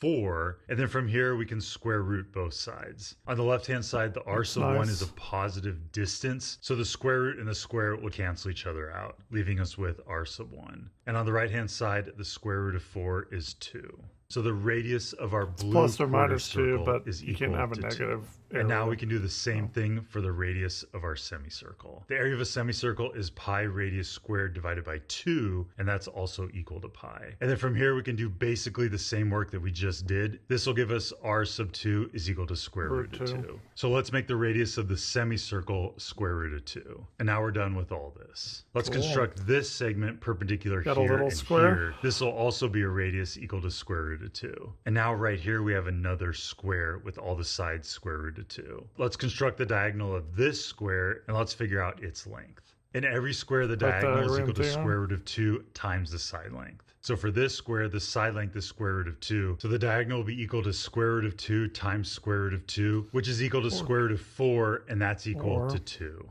Let's highlight the diagonal of the little square, and let's extend it to finish the diagonal of the big square. This piece of the diagonal is the radius of our quarter circle, so it will also be equal to 2. And now we can copy down our larger square and identify the diagonal as 2 plus 2, which is equal to 4. And now that we know the diagonal of this square, we can figure out the side lengths of the square. To get the side lengths of a square, you take the diagonal and divide by square root of 2. And then we can clean this up a little bit. Let's rationalize this by multiplying top and bottom by square root of 2. In the denominator, the square root of 2 times square root of 2 is square root of 4. And the square root of 4 is equal to 2. And 4 divided by 2 is 2, which will leave us with the side length of 2 root 2. And now we can figure out the area of the square. The area of a square is the side length squared. So the area of this square will be 2 root 2 quantity squared. From here, each of these can have their own square. It'll be 2 squared square root of 2 squared. 2 squared is equal to 4,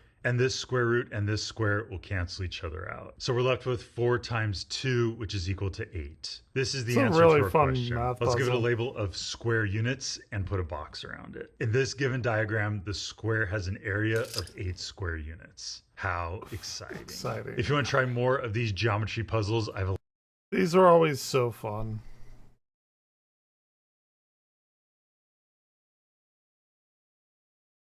They are always very, very fun.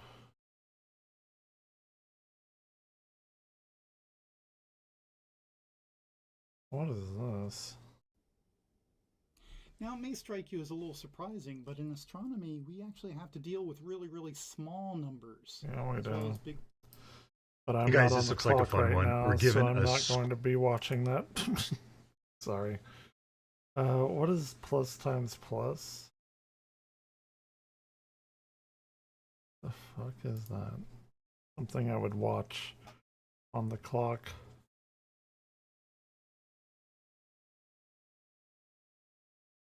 If English were spoken with Swedish syntax? If English were spoken with Swedish syntax. Hi, how feel you? Good, thank. And you then? So there, I have a little hurt in the head. Oh no, won't you have a headache tablet? Gladly. Thank so giant much.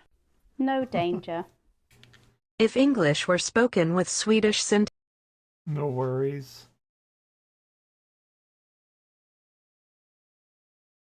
That's funny.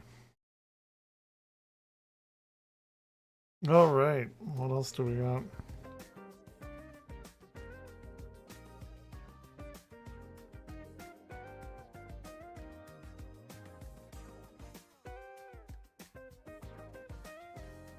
Backroom ambience for sleep and study? No, thank you.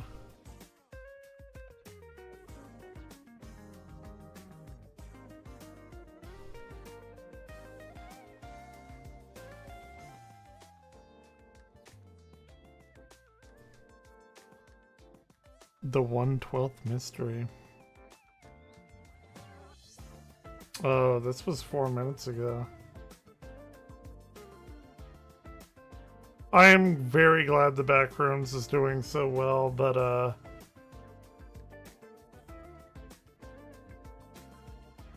okay, Barb is on because we have about an hour and 15 minutes until Mina, and I can't... Can I preload Mina?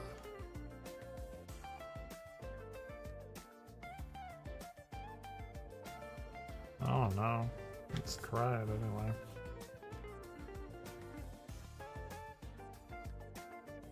Let me see. What?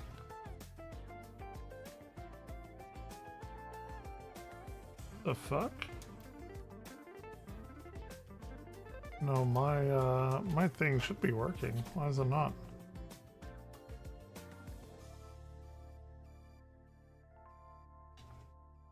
Hold on.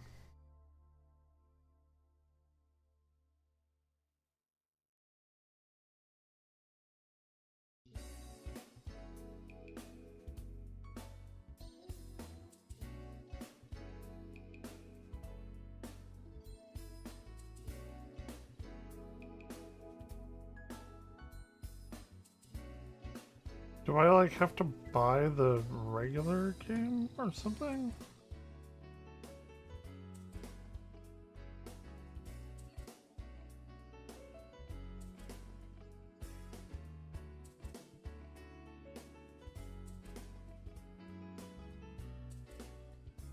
Can I not preload Mina on...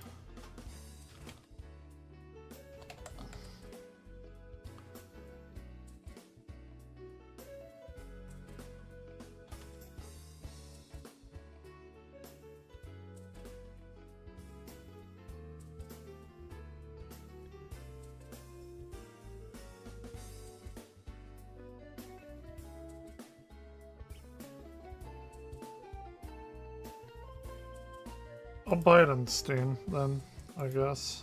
I'll probably buy it on Switch as well.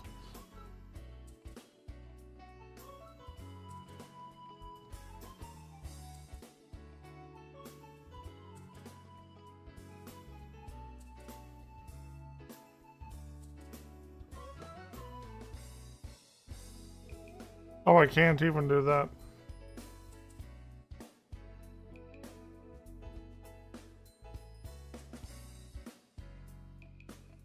I bet Mina the Hollower, actually kills, I bet it kills Switch the same way that Silksong did.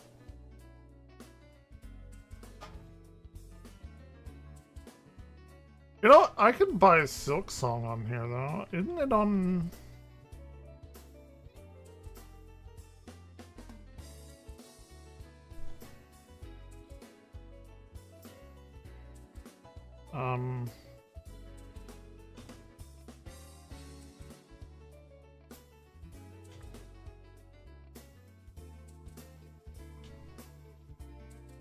Ooh, I'll download No Man's Sky on Switch too. I'll double dip on No Man's Sky. It's given me hundreds of hours. And I'll get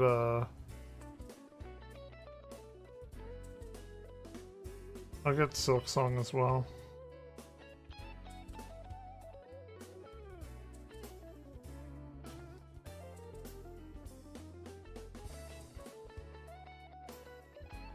And I'll get Mina as well when it comes out, but I was gonna get these anyway.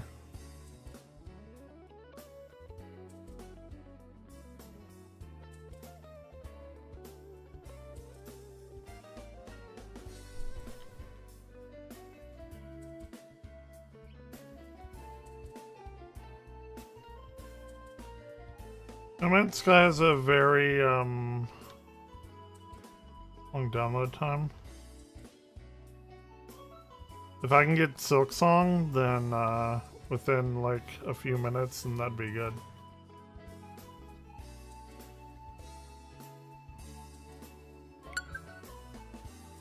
Uh, 31 minutes is still kind of long, but we'll try and do Silk Song on Switch instead. Maybe it's the controller that I was having problems with. Maybe it was just a general skill issue of me not being like good at video games.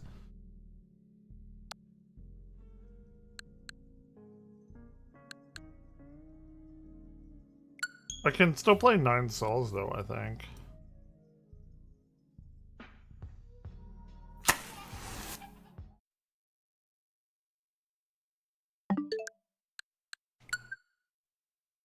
That is still downloading.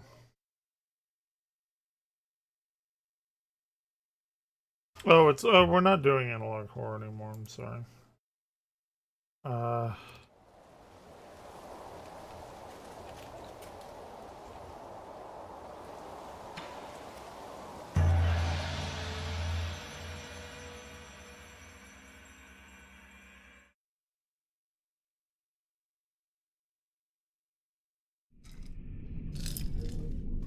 I'm actually super fucking curious what's gonna happen in Steam Deck. I have Switch 2 and Steam Deck. I'm starting to buy all my shit for Switch 2 now again.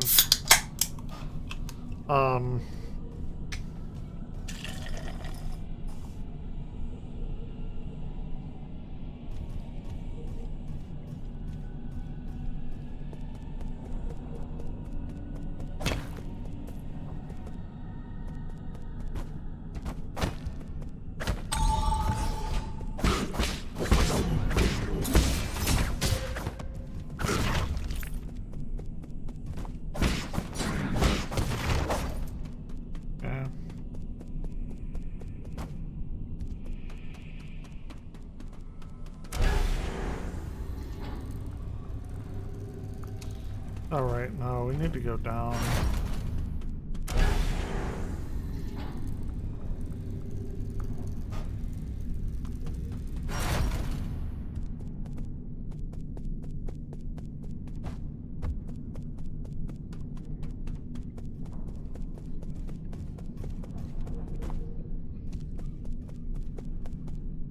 Oh wait, I'm not even watching anything. Let's go here. Okay.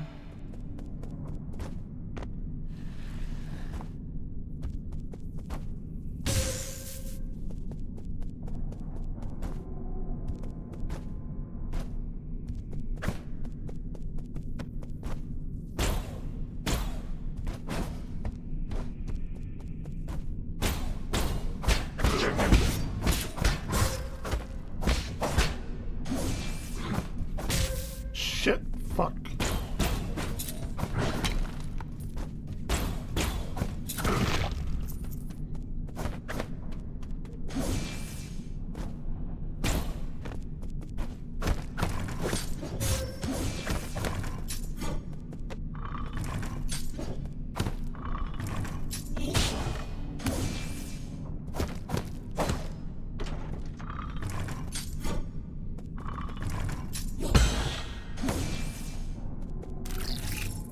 Down, down, left, left. Okay, what do we got? I don't know how to get down there, though.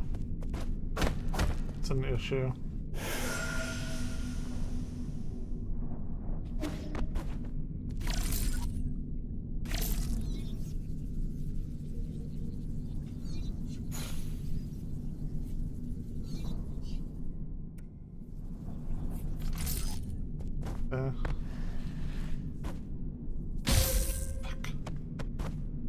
God, there's a lot of buttons that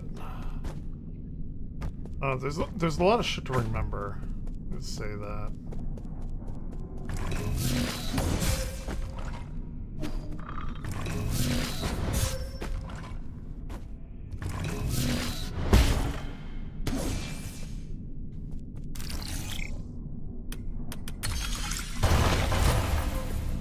What do we got here?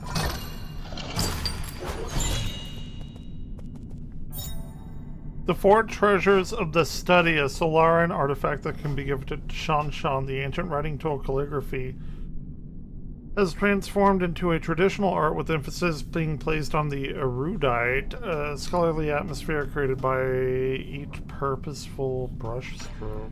The learned.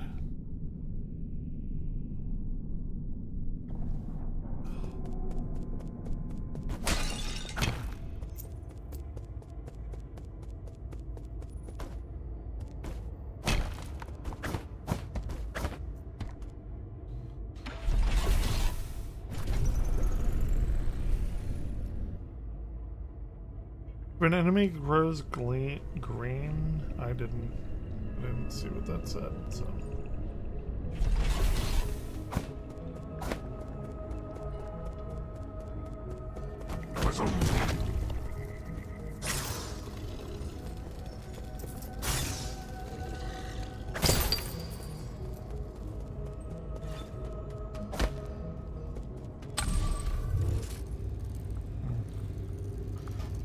Okay.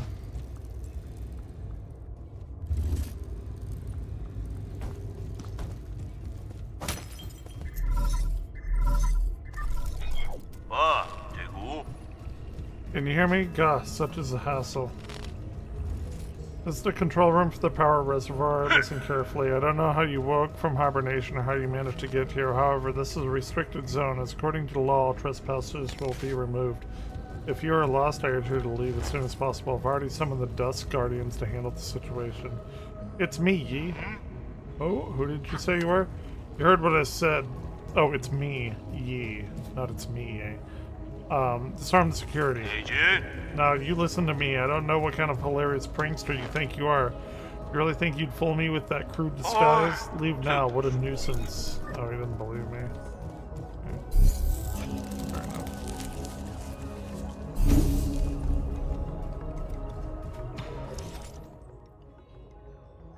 Do we have... I don't have anything, do we? Maybe we should have rested, right?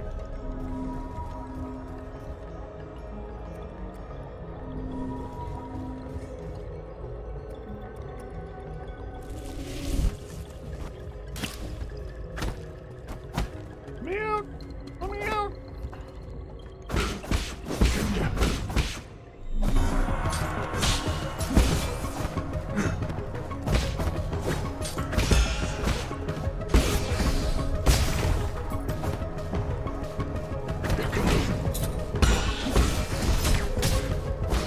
Fuck off.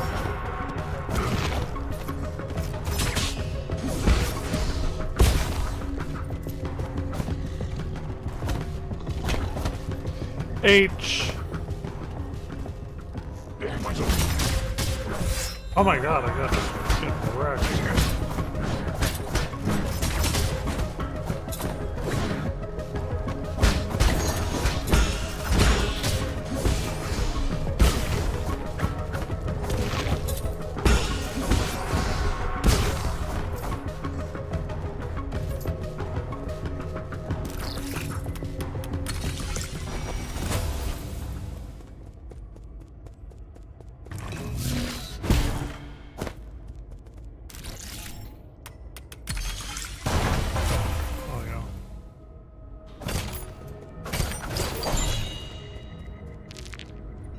Collected basic component.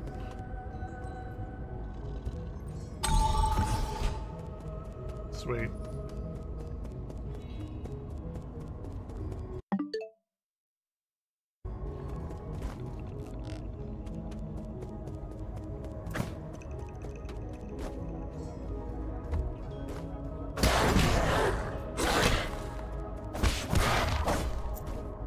Yeah, fuck off.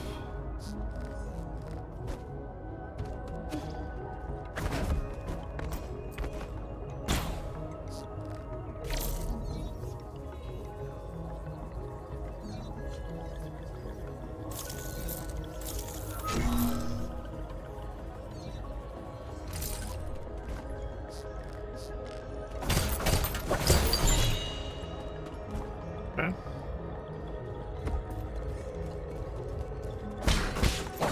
You go dead now.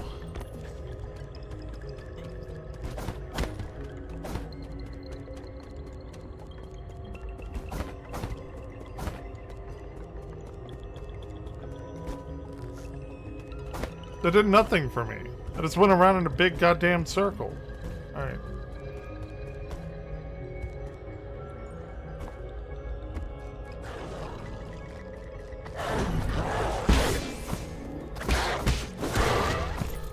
Brain's melting.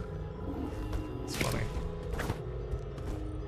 Oh, you missed my PB. I got a PB. The first time in 5 years I got a 51. I beat it in 51 minutes. This is called 9 Souls. Yeah. You missed. Nobody was here. You can go play it back on the YouTube playback then. It was my my Metroid Prime run, or my Super Metroid run was the best run I've had ever in my life. It was 51 minutes. My previous was a 52-17. So, just goes to show you. Yeah. It was crazy.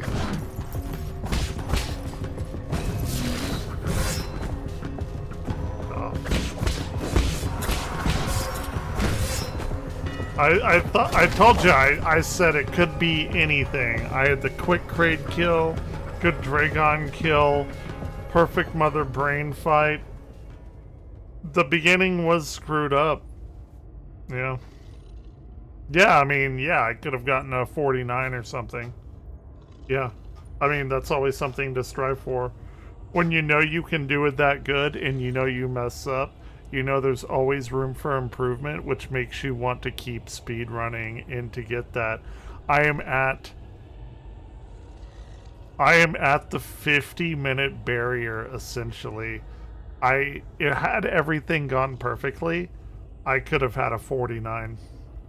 That was within grasp. One day I'll get it. One day I'll get down to 49. But I am still on the high with the 51.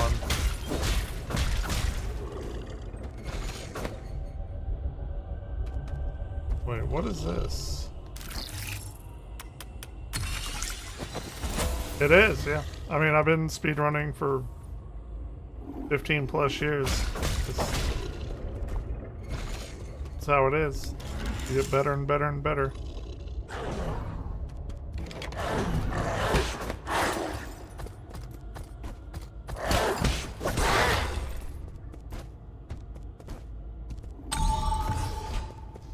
Hey, let's go.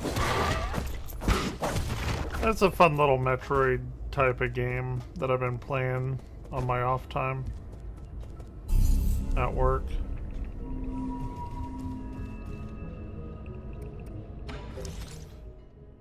Ooh, skill point system. What can we do here? Inflicts increased damage when striking an enemy from behind with a strong attack.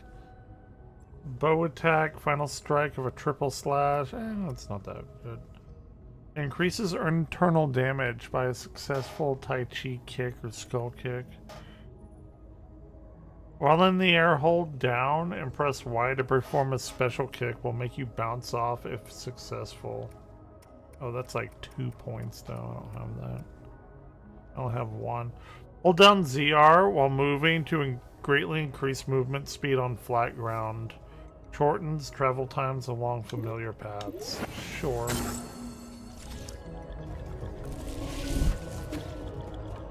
Okay, I see.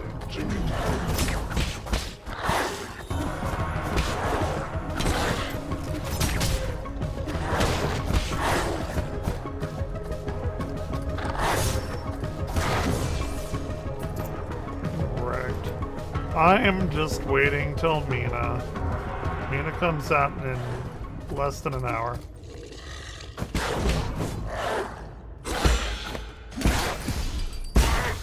Exploded. Get out of here. What is the? Ooh, what is this?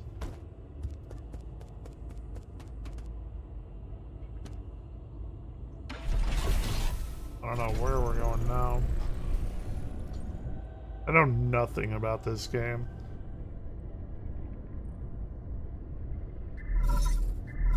Okay. Talking. Hong, how are you doing, dear brother? The sun is out today. Remember how we used to go hiking on sunny days like this? I was at the age when I couldn't stop asking questions. You were always so patient as you tried to explain every bit of the scenery around us. You were the best. You knew everything there was to know about everything.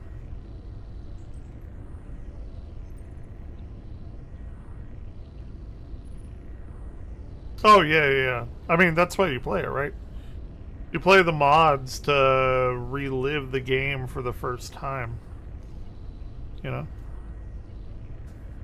But that mod had damage increased. It was a randomizer mod. It had everything randomized, so it's like, whatever. I enjoy it. Like, I play Kaizo Mario a lot, where, like, it would take me 3 hours to get through one level. It's not that bad. Yeah. It's pretty fun. Look at those pretty towers. Can we go play over there? It's the closest thing that you'll get to reliving one of your favorite games over again. It's like, if you could forget any game ever and then replay it again for the first time, what game would you replay? It's kind of like that. It's not exactly, because the randomizer mod that I played was not balanced in any way. I've played quite literally probably 500 Metroid mods. I did that in a span of 2 or 3 years from like 2001 to 2023. I played like every not randomized mod. Like, people will hand construct mods and make a brand new game out of it. Those are amazing. Those are so fucking good. The thing you saw was randomized. Everything was randomized, so it obviously it wasn't going to be balanced in a way a handcrafted game would be. So it's just randomized stuff.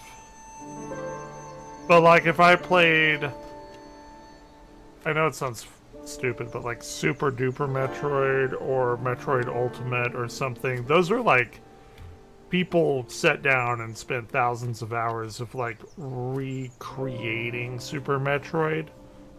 Those are some badass games that are fun to play. There's a lot of them that people have put meticulously good time in, instead of taking the Super Metroid code and saying random this from 0 to 255 and go. It's like, okay, well, nothing's going to be anything, right? Like, it just is what it is. Yeah, exactly. But playing actual curated mods is fucking amazing. That was a good few years. Rhizomatic columns were an invention that changed the world. Scientists from long ago created them to make everyone's lives better. Interesting. Getting some lore here. But the adults around us are biased. They consider all technology from the turbulent era to be dangerous weapons of war. Now these monumental breakthroughs just sit here collecting dust and weeds. What do you mean? Are they broken? Activating them isn't easy as flipping a switch, but don't worry, one day your brother will fix them all up. After you fix them, promise me we'll get to play in one of those columns. That's not somewhere we can just play silly. I thought I just told you that. Ooh, a little bit of lore. Pi is exactly 3. I might have not have understood everything you said, but I wanted to cling to you all the time. I thought you were the smartest person in the whole world. The color of the sky where the rain comes from, why stars shimmer. You knew about it all. You accomplished so much and received all those lofty titles instead. But to me, you've always been the most amazing person in the world. Ooh. Little backstory. Very cool. Mystic Nymph Scout.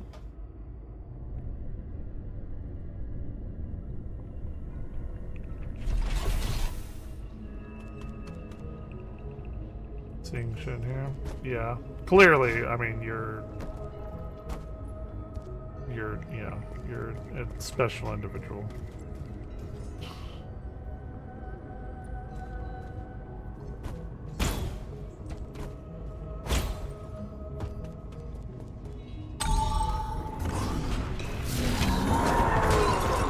Oh, who the fuck is this? Can we kill him?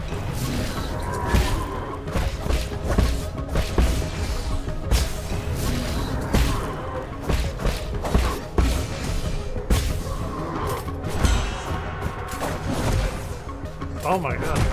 Oh my god. Dodge!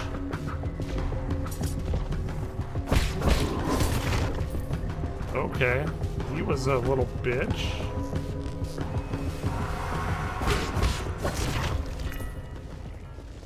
What is this? I don't know what the hell that was. Yeah, you have a very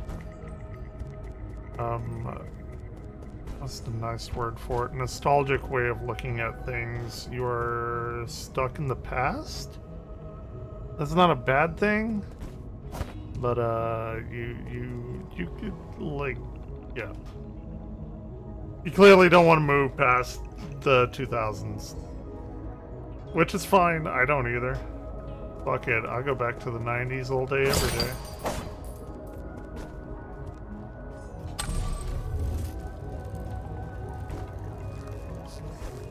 Dang it.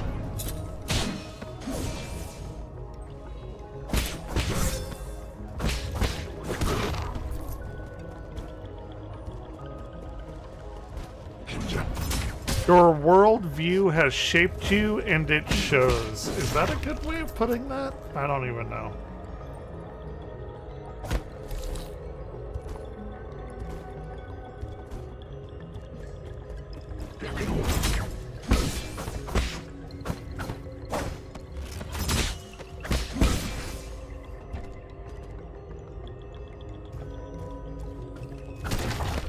Get wrecked.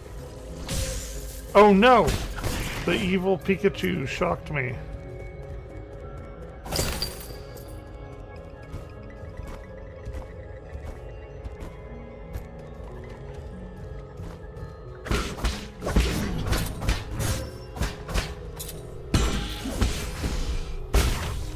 Explode.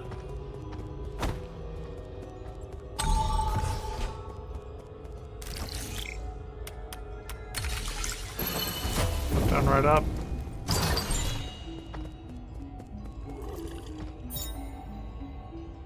Enemies will not be able to interrupt a talisman detonation, however, damage will still be taken. Equip this jade will make you fearless in battle. I do like being fearless.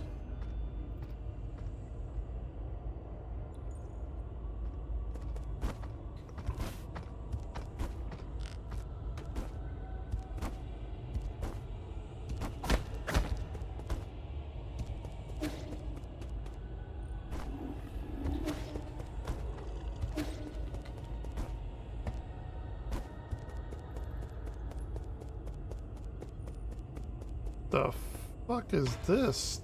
It's a fish in a bulb? Yeah, see, that's your worldview coming into things that have influenced your life, which is completely fine, and shittification is a real thing, but not everything is that. And you come off as a person in which you have a very... How does one put this nicely? A very cynical view that everything is that. Which is fine.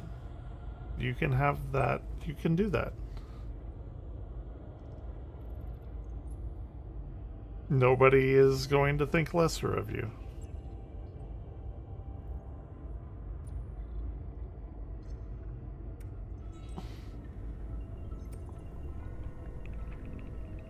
So with all the cats, I don't know, man. People like cats, they're cute. Request a chip.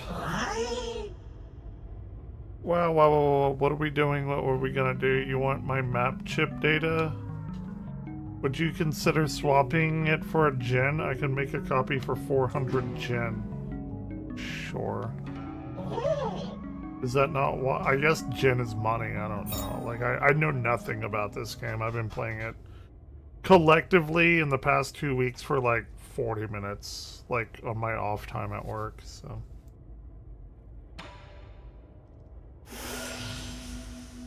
Oh yeah, you smoke and you gain your HP back. Okay, talk. It is fishbulb head. It's fishbulb head. Enjoy a sublime entry amongst the evergreen foothills, New Kunlun, the second home of my dreams. I'm looking. I know, don't say anything. I know what you want. You need a tour, right? I'm so stoked. Oh shit, I haven't even tapped this guy yet.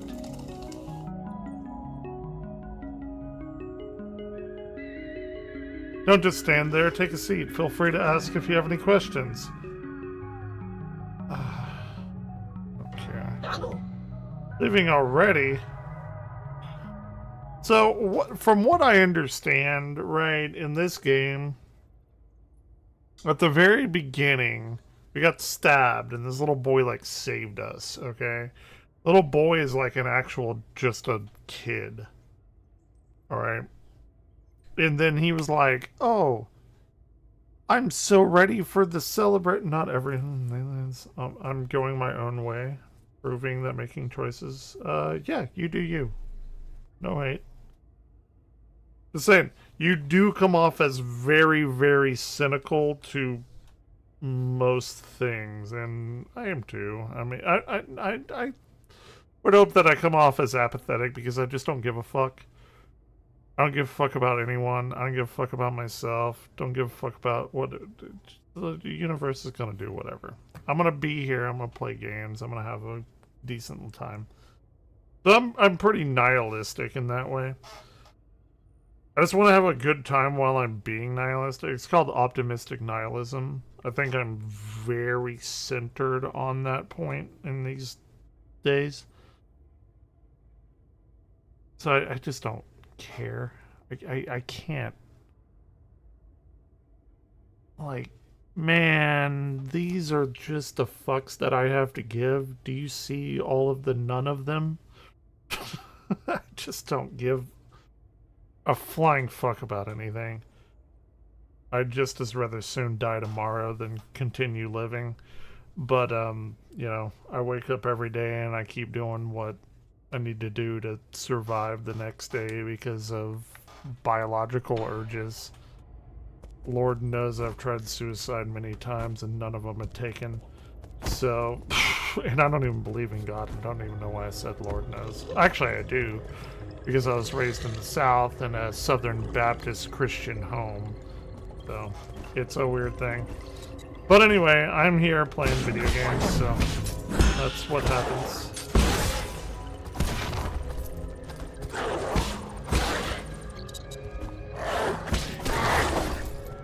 It is totally okay to be cynical. Who would stab a poor cat? These people would. What is this guy? Oh, he's nightmare fuel. Let's go. Where's that weird noise coming from? A defect? Oh, this is like cosmic horror shit. Pardon me, I was captivated by the incredible craftsmanship of this building. The words burst forth flowing freely.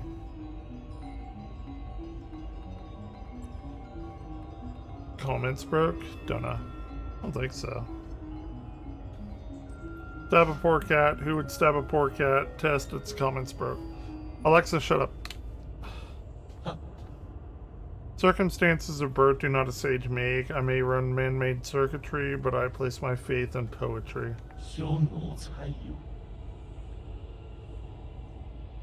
Okay. Well, if it's stuff about commenting on me wanting to end my life and stuff, yeah, YouTube's going to do that. But it's the nonchalant thing. So don't even worry about talking about that because YouTube is gonna eat that shit up anyway. They don't like that on here. But I'm streaming, so they can't really eat up what I'm auditorily saying. So it doesn't matter. I'm not here for any kind of words of encouragement or anything. I've been to 20 or 30 therapists and taken many antidepressants, depressants to deal with it. None of it works, so it doesn't matter. It's been 8 years. It just is what it is. You're either here for it or you're not. So let's it just is the essence of Evanglair, as it were.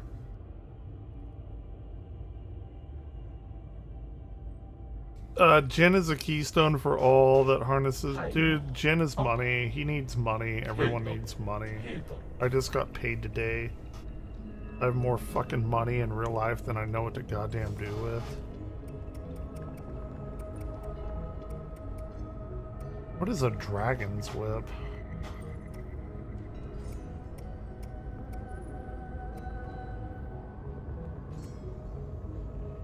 Health thief?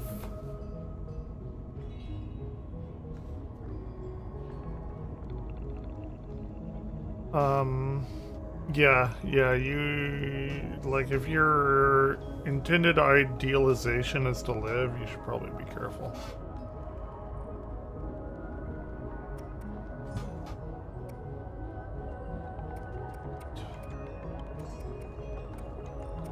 Sounds like if you had as many chemicals as you do here, you would be fucking hauled off immediately.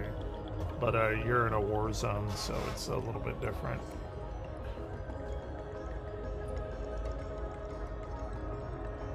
What is all this? I don't even know what the fuck any of this is.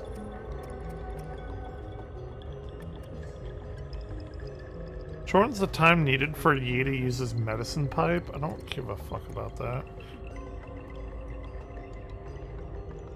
I kind of want the steel health jade, though. Big fan of that. Okay. He's your merchant, dude. I don't know. Whatever.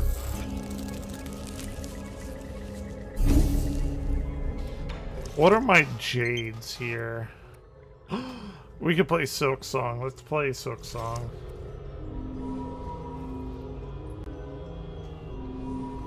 No, I've played Silk Song on PC, and I got far, but my controller, I rage quit effectively.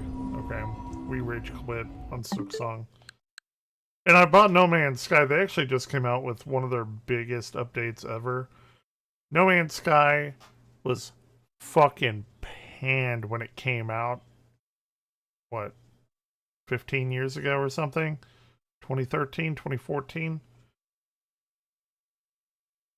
And goddamn, if those people did not just completely keep working on the game until this day, and they're gonna keep going, and they have made No Man's Sky one of, if not the best space games ever created. It's not realistic space, but it is fun space adventure game. And the largest game world ever created. They just came out with a huge update. Massive update. Just like today or yesterday. And damn. Makes Elder Scrolls 2 Hammerfall makes it look like an atom compared to how big No Man's Sky is. Anyway, let's play some Silksong. Let's try it and see if me complaining that it was shitty on a controller was the fault and not the skill of the player.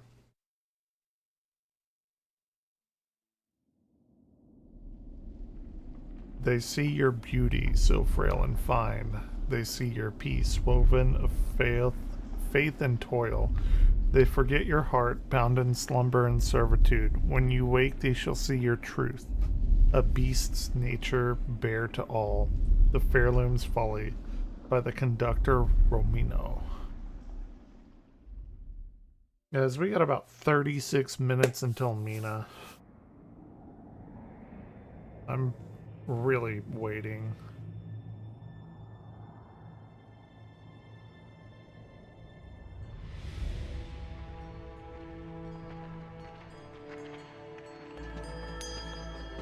Your dad loves No Man's Sky? Awesome. Yeah, they just released a huge update. I bought it for Switch 2 just now. Since I just got paid, I got a little bit of money to spare. So. And I play my Switch 2 like a lot at work now, so I think it's a pretty good time to do everything. Anyway. No Man's Sky is fucking awesome. Don't like the green stars, but whatever.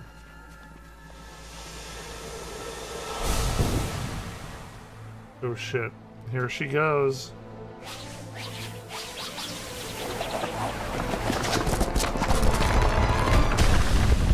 There she goes! It's very loud, I'm sorry. That I know is loud.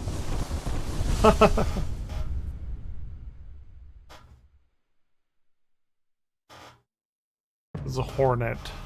Hornet is a spider, so we play as a spider in this game. This is the sequel to Hollow Knight. Hollow Knight is one of the best Metroidvanias ever created, other than Metroid and Castlevania, but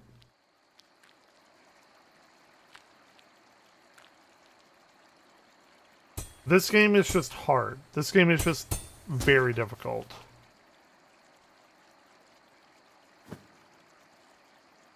Bren.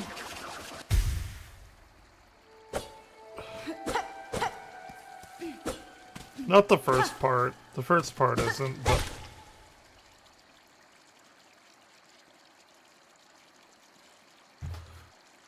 yeah, if you like yeah, it's definitely not Kerbal Space Program, but it's about 500 billion times more fun than Kerbal Space. But if you like realism, Kerbal Space is like super arcadey. If you are really going for realism, download like Kerbal Space isn't realistic at all.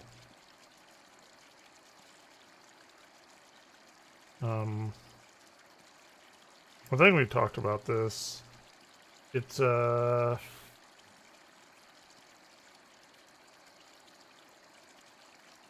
was that game called? I have it on here.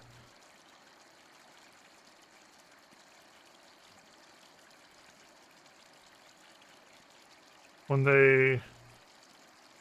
Yeah, what was that game called, though? When they started telling me to download, like, the NASA, like, main prep files for the cockpit and shit, I was like, okay, we're not gonna be doing that.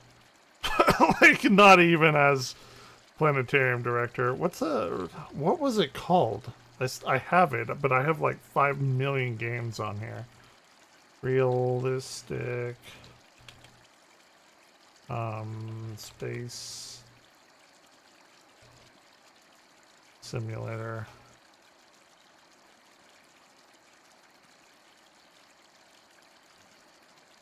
Called Reentry? Reentry, yeah. That's what it's called. Yeah, when they're like... Yeah, I'm not... Nah, I'm not doing that. Anyway... I just wanted to see what it was called. Okay, anyway, let's play the fun game. Fun game.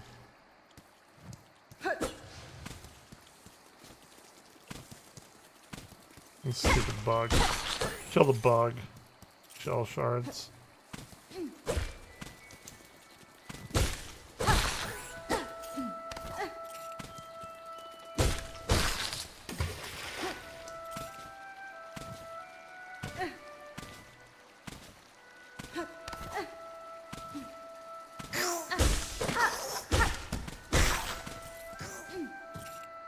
Get wrecked.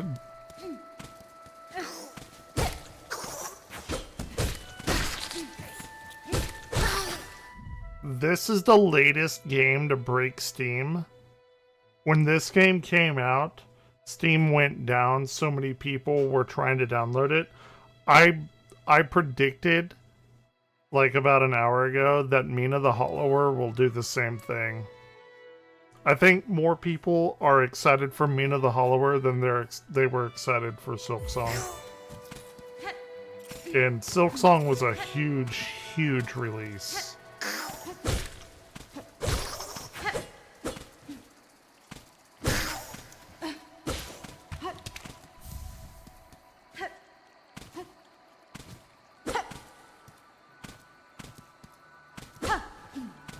Maybe I just needed to get good and I just need to beat Silksong.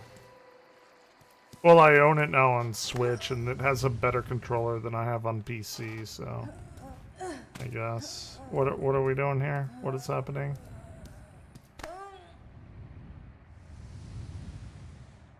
What's going on? Some badness is happening. That was weird.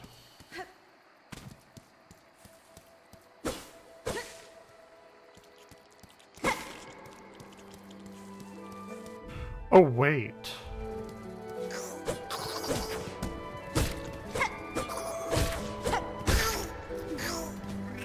I don't even have...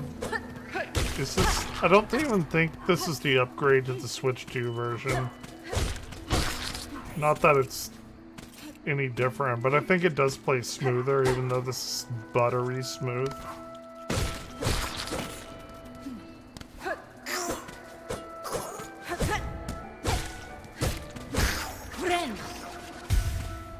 Okay.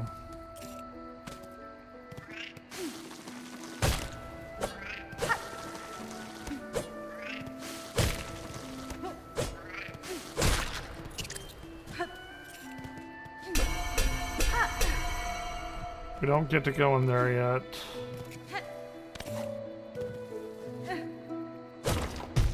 Oh shit. The plot is uncovered via the game, the environmental storytelling. I'm only at the very beginning.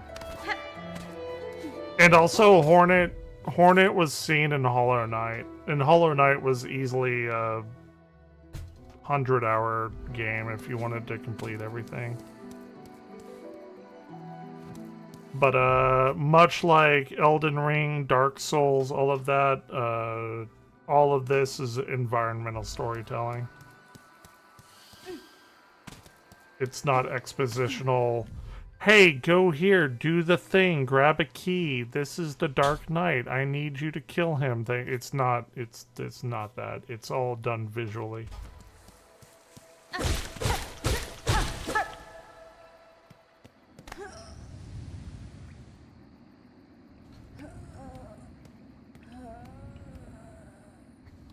See, were this a, like, modern sensibility game, she would be like, oh, my heart, I need to do something. I'm having bad feeling. But they're not doing that. It's just like, you clearly know something's wrong with her. So, yeah. It's a more show, don't tell kind of game.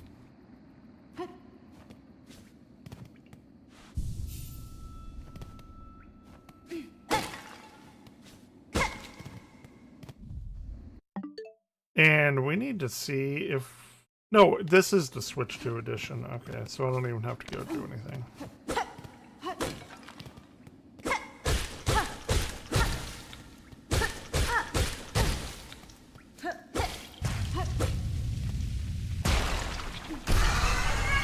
Moss Mother. See, it's like, okay, why were these moss things growing here? Well, we don't know. If this were a modern sensibility game, they'd be like, oh, I think there's some kind of moss queen near here. You better be ready. Let's go. And then you get closer. Oh, I hear somebody. Maybe it's a moss bee coming in. You better be ready to kill it. And it's not like that.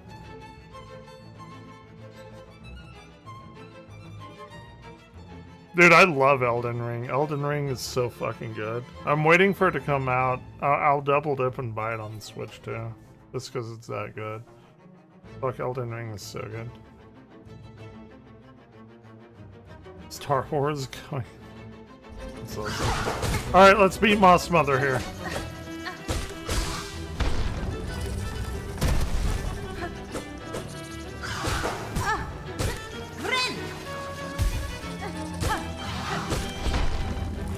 What are we doing? Or I'll die. I mean, I could die. Hey!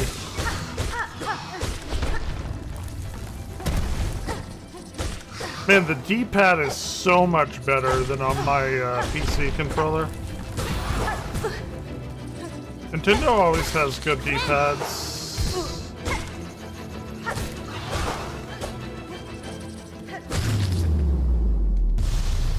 It's so good. It is not... Have you never played a Dark Souls game at all? They are not slashers. You will get your ass handed to you. The whole point of Dark Souls, they were like, we want to make it Nintendo hard. And they are.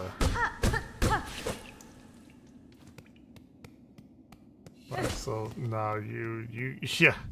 I would love to see you stream a Dark Souls or Elden Ring and go into it thinking it's a slasher. I think it would be the funniest fucking thing ever. They are, it is not that. Anyway. What is she doing? I forget. Why is she so angry?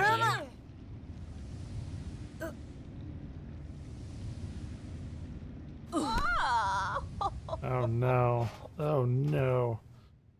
We're cursed.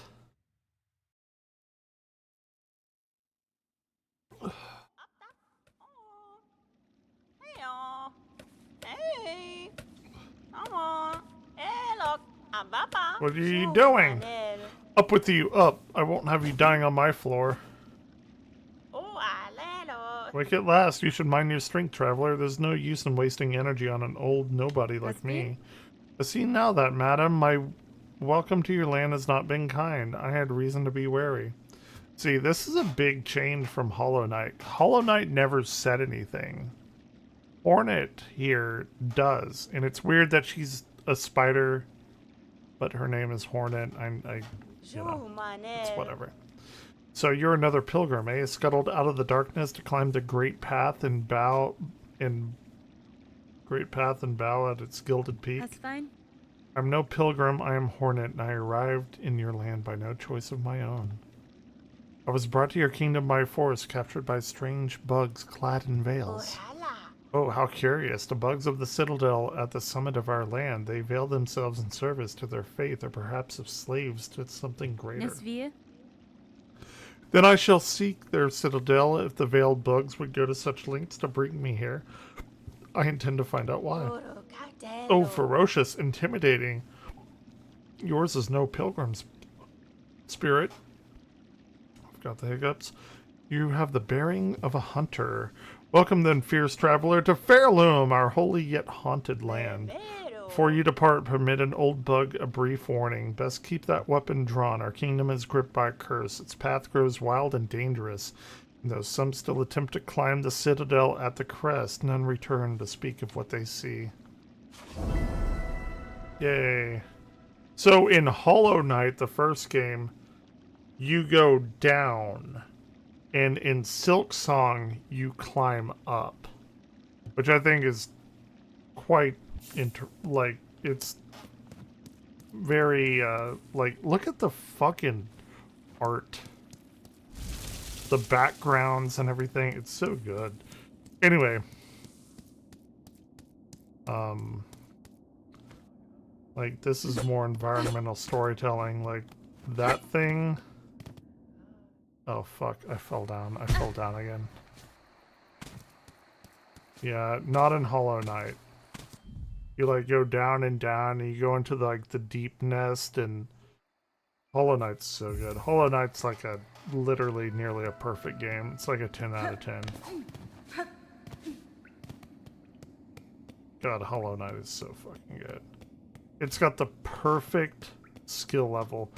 Silk Song is it's tough. It's a very difficult game.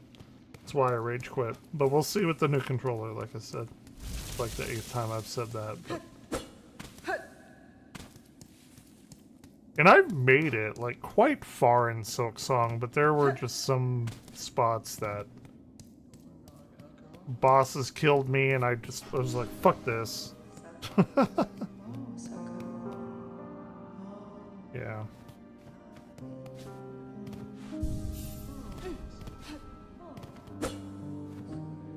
What does he have to say? Fellow pilgrim, about to start your great journey to the holy citadel up top. I'm no pilgrim, sir, though it seems we'll be traveling a similar path. Not a pilgrim? It makes no difference, I suppose. We'll almost walk the roads up and up, though most of us will fall long before we see the grand gates. If you're wise, you'll stop here and rest a while before heading out into the dangerous world. I don't think so. Oh, traveler, destined for the citadel. Well, before you embark, won't you stop and make trade with an old pilgrim? I'd see your wares, madam, though I fear I have nothing worthy to offer in return. Worry not, if you lack fine goods to trade, we can barter still. In this devout land, we deal in the currency of faith.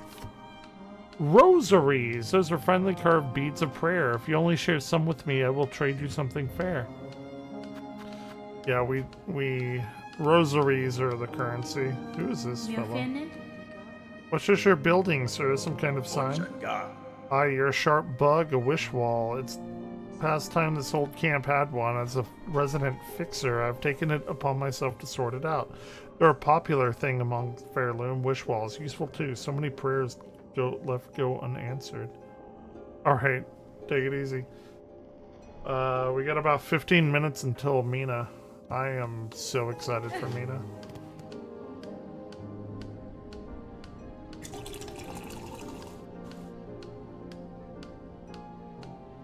Mina is the reason for the season.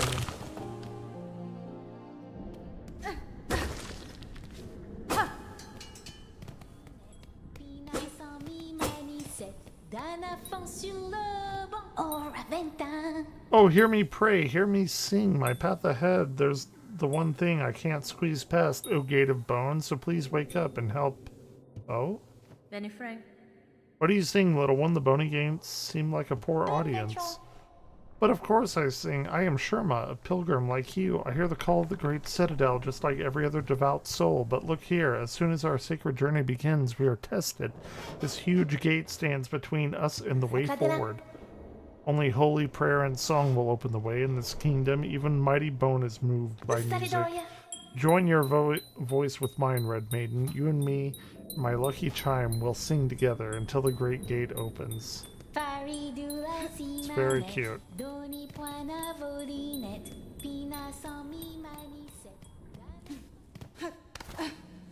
She's like, no, we're not gonna be doing that. We shan't be doing that today.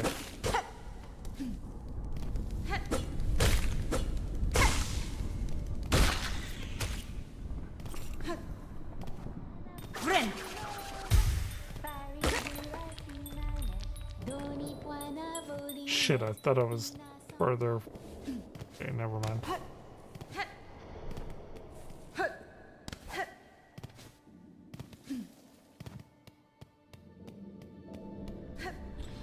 I know we gotta get like the big bug to ride and more stuff.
Let's go, baby.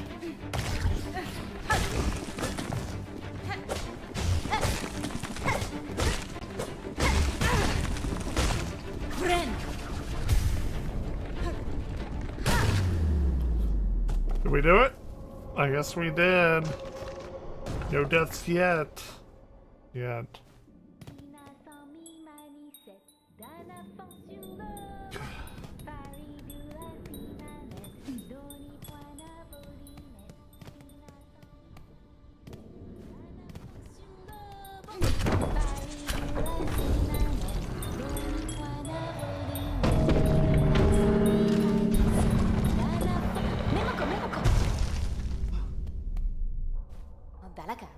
Boy, did you see it, Red Maiden? The gate heard my song, and in its infinite and ancient kindness has opened the way forward for us. Gate, gate, gate, nicest gate I've ever met. Gate, gate, gate, greatest miracle yet. Ha ha. Reminds me of Gato from Chrono Trigger. Remember Gato, I am Gato, hear my voice, da da da da da da da da da. We have rosaries.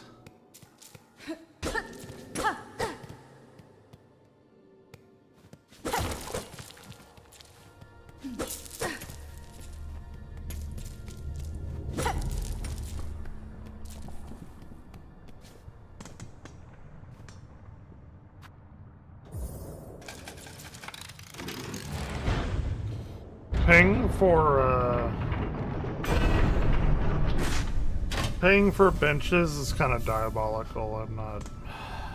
It's one of the things that makes this game a lot, man.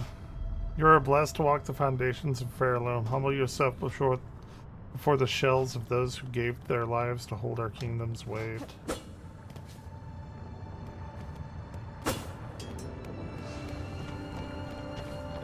Tomorrow.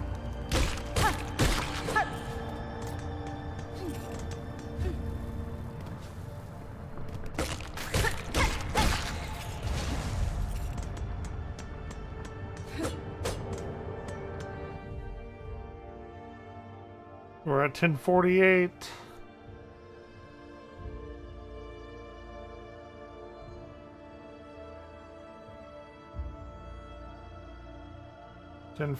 Everyone.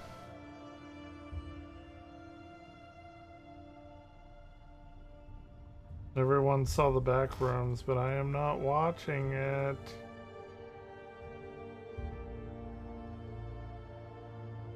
I'm not watching any of these reviews.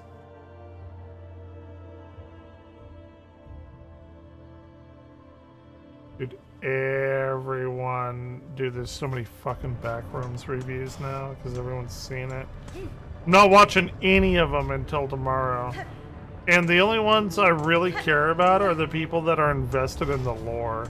Like, all these, like, people that don't know the lore or into analog horror, I don't really give a shit about.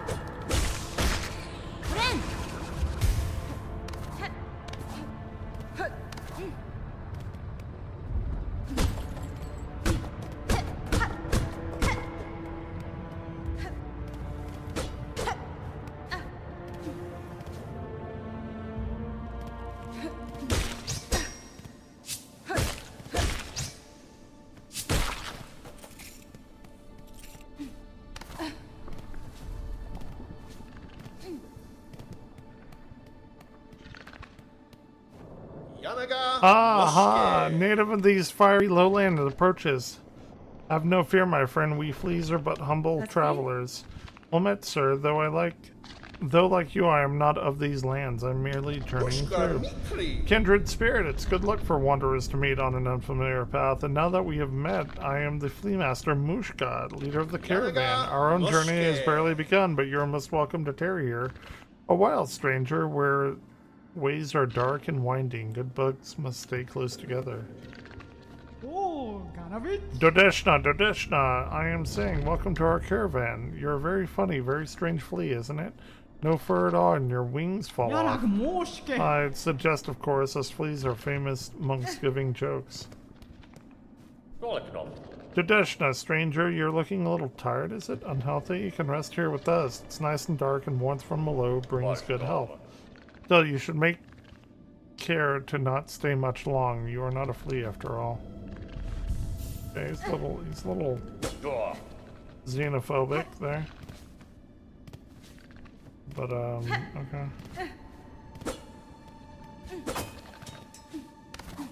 Sorry for knocking down your sign.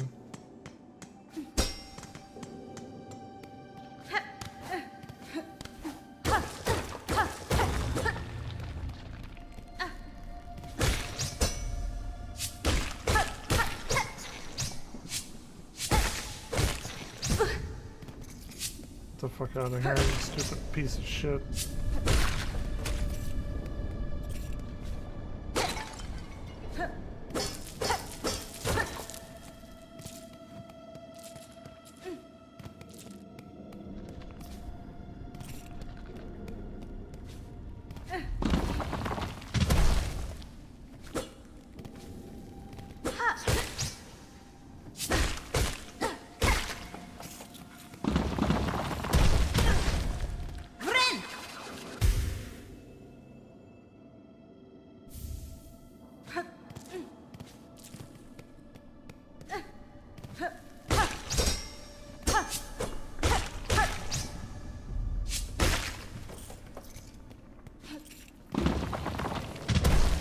Dude, fuck the falling rocks. They can go fuck themselves.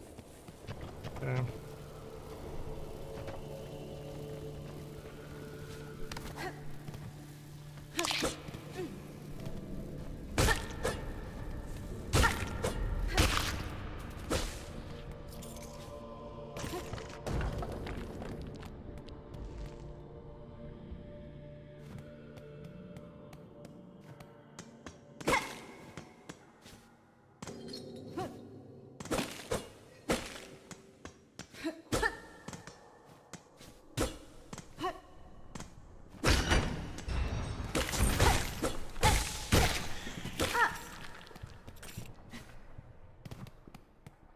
Okay.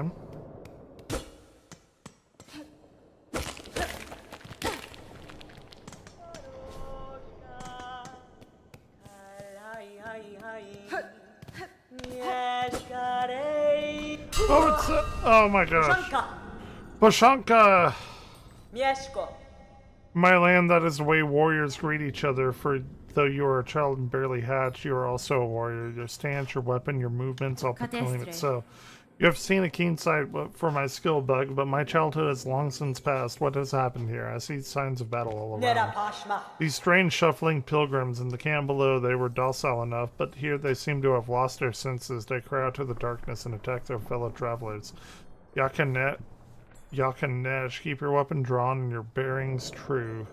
The way ahead is winding, and to lose one's way only invites death. I'm a navigator amongst my tribe. I've been making maps of these lands. I can trade them with you, and supplies if you wish. Yes. I don't have enough. Kietska. The land's names are given freely, are they not? I am Chakra, wielding rings. If our hunts intertwine again, I will have new maps to trade.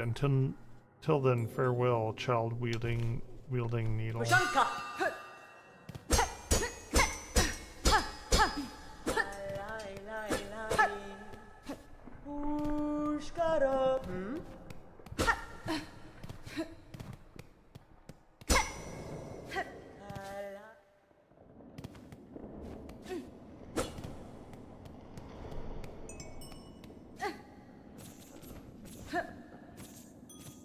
I don't think I want to go over here yet.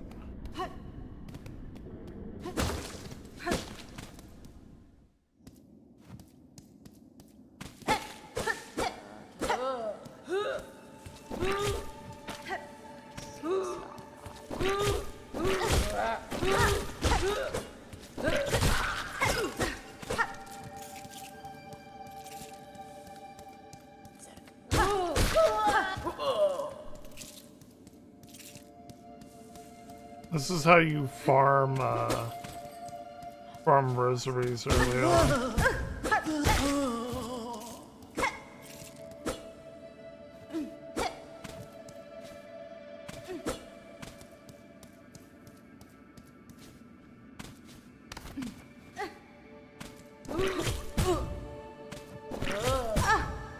Dude, that's some fucking bullshit.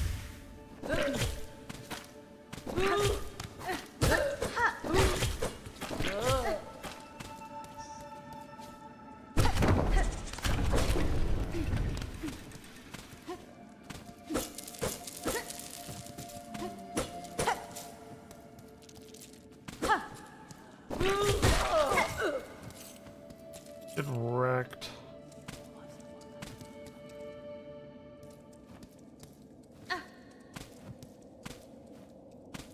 We have 4 minutes until Mina unlocks. I really wish the beads wouldn't fucking fly everywhere.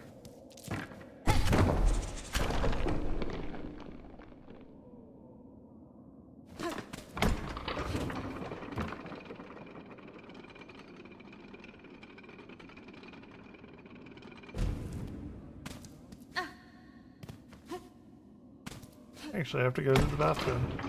So this is a perfect place for us to rest and me put on the be back sign, and I will be right back.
All right.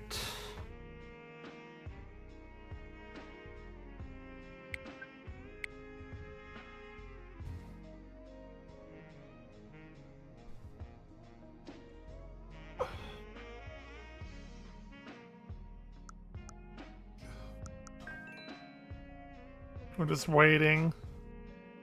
2 minutes. It's on sale for me.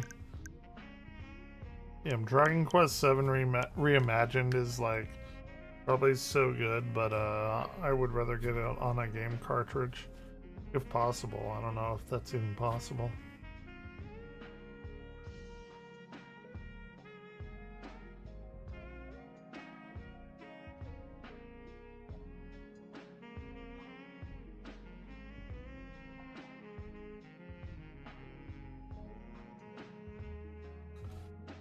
Blue Origin New Glenn rocket explodes on Florida launch pad. God damn it, Jeff Bezos.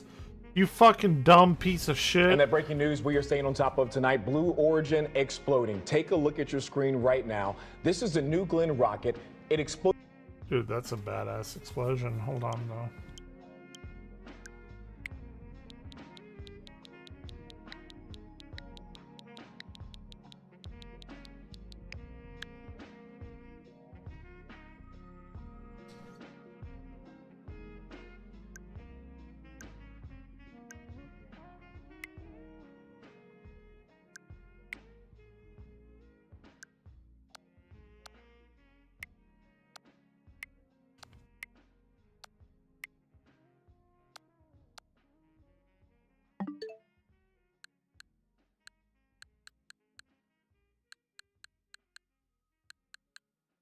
If Mina's not out on Switch 2 at 11, then I'm gonna buy it on Steam, but I really hope it is. It is actually 11 o'clock as we speak.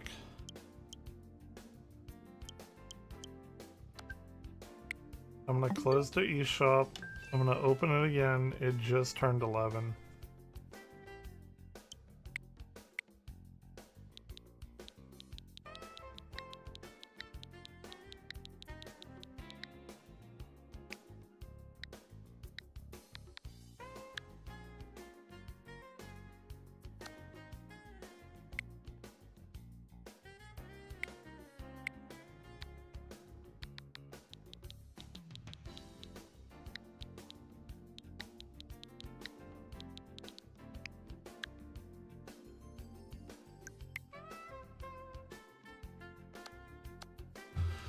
Alright, let's see if it's open on Steam.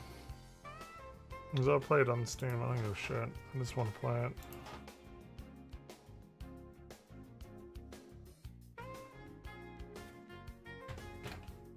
Item is not yet available. I thought it's supposed to be up now.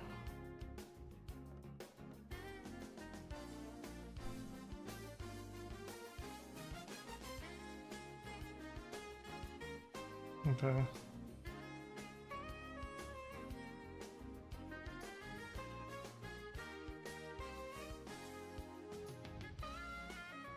Got it. It's not even that big.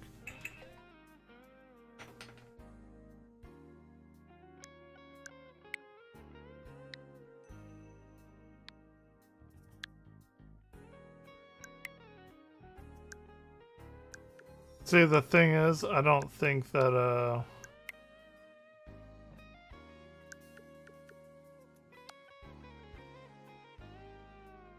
don't think Mina will be up on Switch 2 until tomorrow.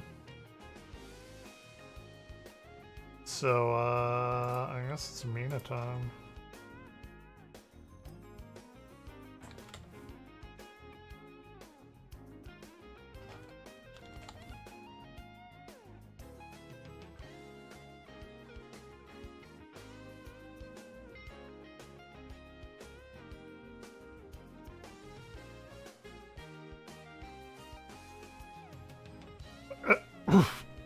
I guess we'll double dip and buy it on the Switch too.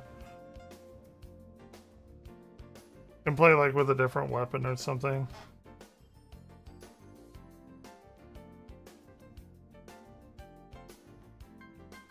What's this limited shit?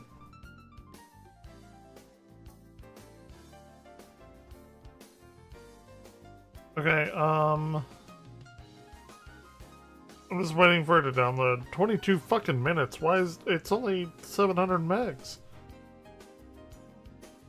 Is it because Steam is getting ass raped with this? Like, what is happening? I have shitty internet, but it's not this shitty. It's probably Steam getting fucking bombarded by it. Come on. This should take no time to download. It should take like 1 minute to download.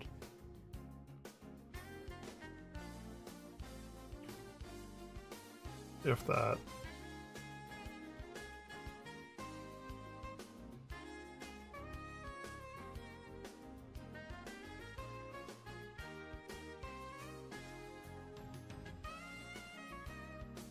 Look at this explosion while we wait, I guess. Exploded during a hot fire test as refueling was happening ahead of a scheduled launch for tomorrow. This was a massive explosion. As you can see, a big fireball just shot up into the sky. People heard it near and far. We were getting phone calls. They were reporting explosions. People thought they were fireworks. People said they didn't even know what was going on. We were concerned that maybe weather had something to do with this. That is not the case. Blue Origin tweeted earlier tonight. This was an anomaly. This had nothing to do with any lightning. This is an anomaly. They have some work to do to figure out exactly what went wrong in this test today.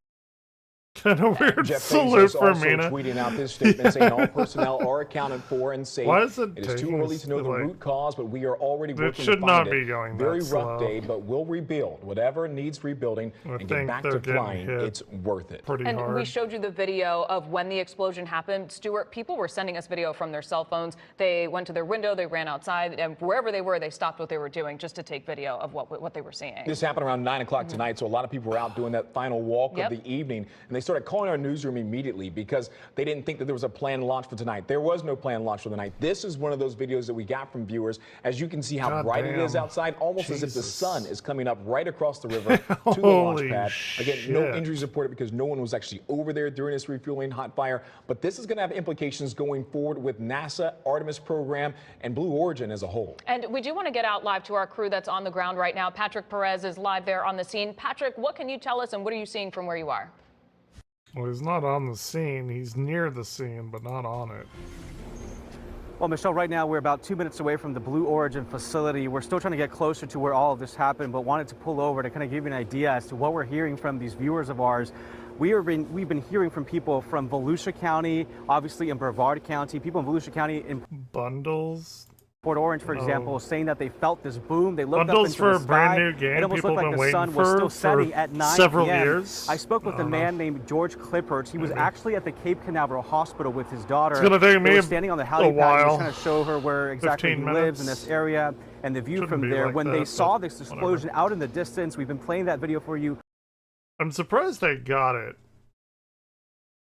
I'll be surprised if Steam doesn't go down like Silk Song, but whatever. All night long. He could not I believe just what wanna he play the saw. damn game. At one moment, he told me over Zoom that he thought we were getting attacked just because of what he had just witnessed. Attacked.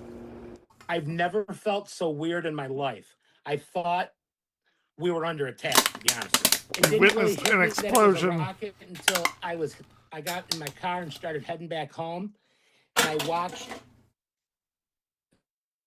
the orange glow in the sky just kept going Come over on. the other way.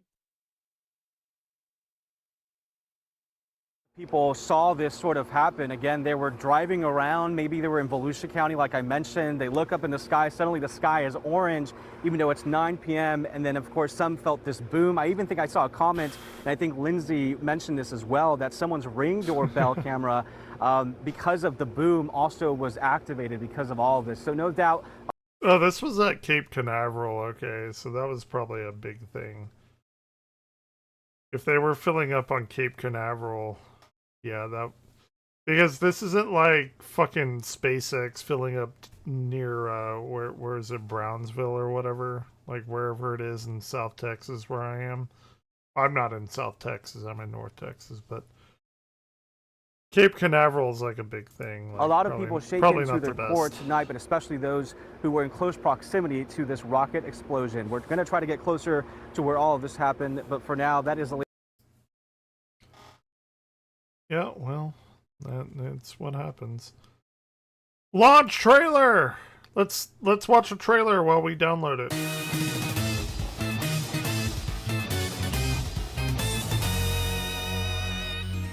So excited.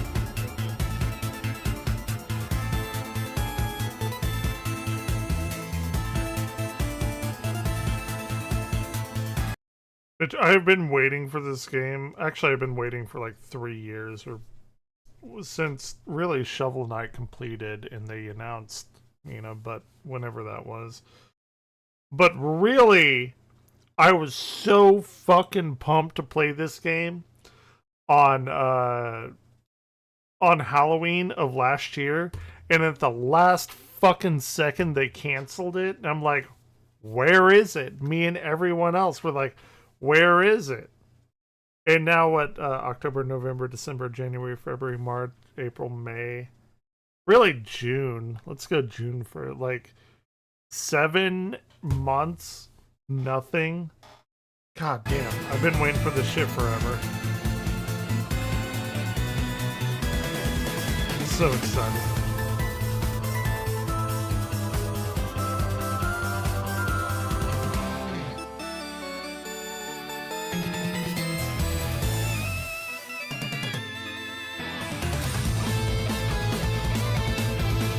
What is that? What game?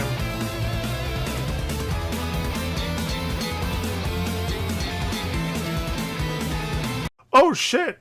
You didn't hear. Today I did a Super Metroid speedrun. I got a PB. I got a 51 minutes. It's my first PB in like 4 or 5 years. I had a 52:20 or 52:17 before that. I got a 51 flat today.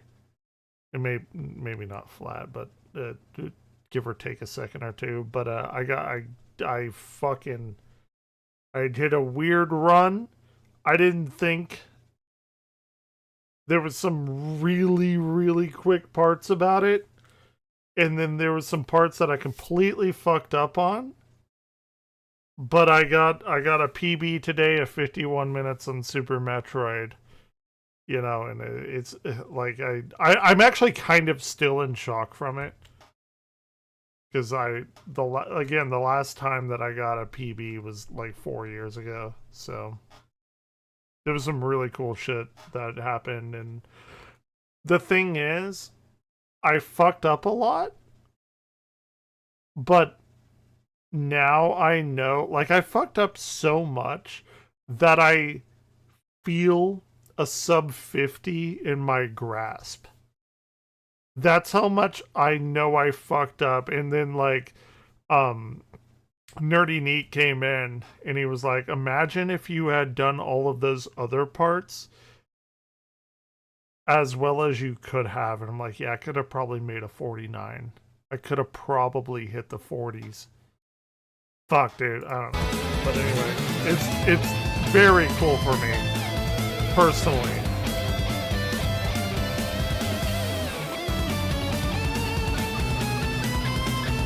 Very cool for me.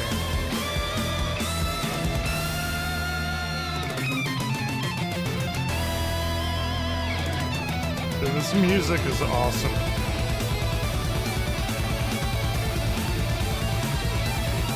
Yeah, it doesn't... I think I'm gonna have to double dip on Mina for the Switch 2.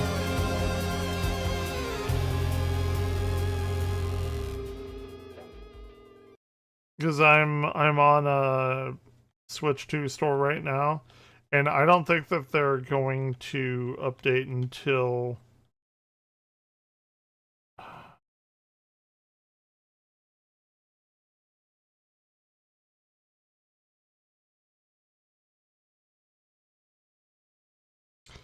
Oh my god, wait.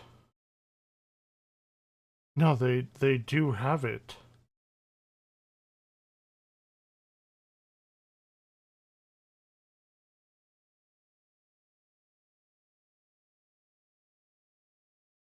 Oh, fuck. Okay. So Switch 2 did update.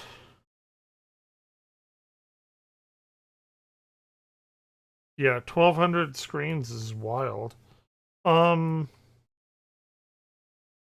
fuck. Hold on.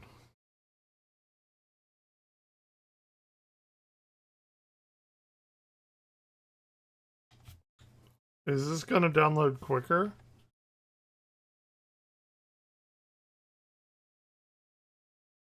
Oh, yeah. This is gonna download way quicker. Okay, so I'm just gonna go into Steam and do the refund. I'm just gonna play it on Switch 2.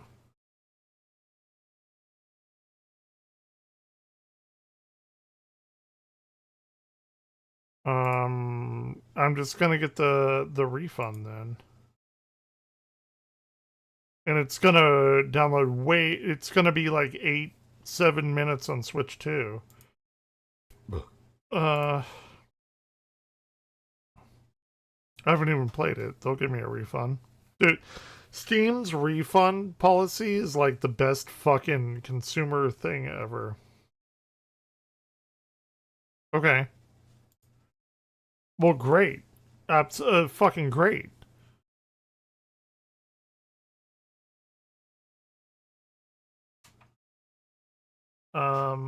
Here, I'll pull it up. Yeah, this is going infinitely faster. I assume that there's just not as much people downloading it on Switch right now because they're all children, because Nintendo's for children, and I'm a man baby, so it's fine.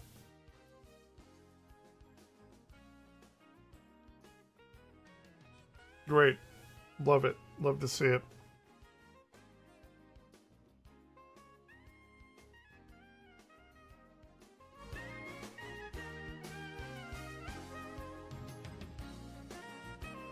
Yeah, Steam will give you an issue with a refund if you have played less than 2 hours with the game. No questions asked. No, I am too, but like, I play my Switch more at work now, and especially since, like, I have a Steam Deck, and I love my Steam Deck, but, dude, they increased the Steam Deck prices for $300 fucking dollars. Like, I don't know. All I know is I've been playing my Steam Deck, my Switch 2 more lately than my Steam Deck. And like, I've been, like, I just got Silk Song, No Man's Sky was on sale, and I've quadruple dipped on No Man's Sky, I think. Or maybe triple dipped. I got it on PS4, I got it on Steam, and now I got it on Switch 2. But... And I've been getting back into my Metroids and my Mario Makers, and I bought all the Final Fantasies for Switch 2. So I've been like in this Switch 2 mode. So we're getting Mina.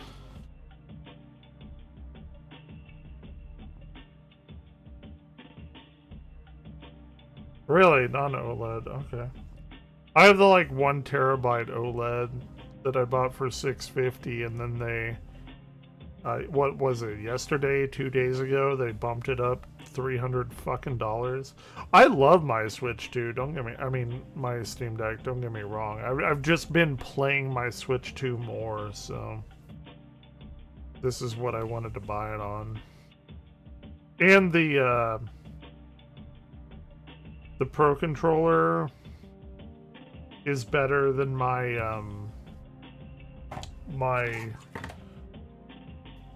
PC controller, so I like the Nintendo D-pads. The PC D-pads that I have, or the PC controller that I have, it's great, don't get me wrong. The D-pad's actually not awful, but I got a 51 on a super fucking Metroid run, so with this D-pad.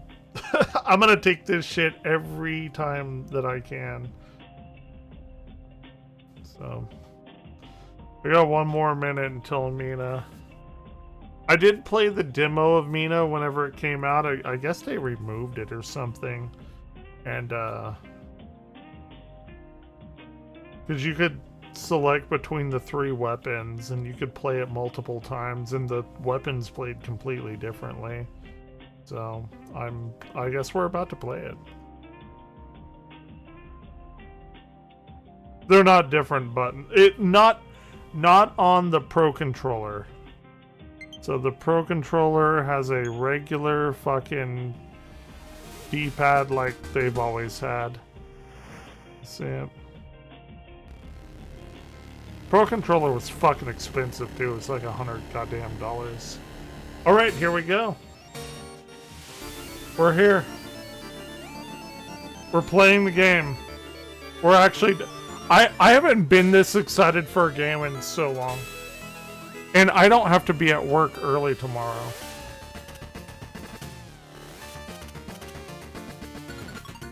Let's admire the pixel art. Oh, why? Hollow Knight's amazing. D-pad all the way for a 2D game like that? Hell yeah.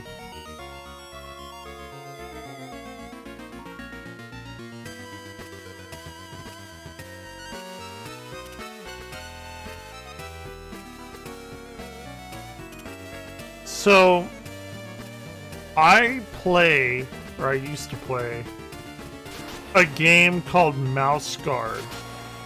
Started off as a comic book series,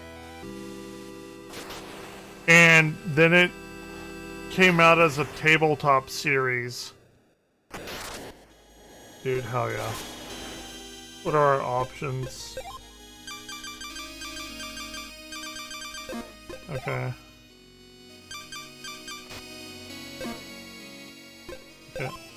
And, Mouse Guard is like...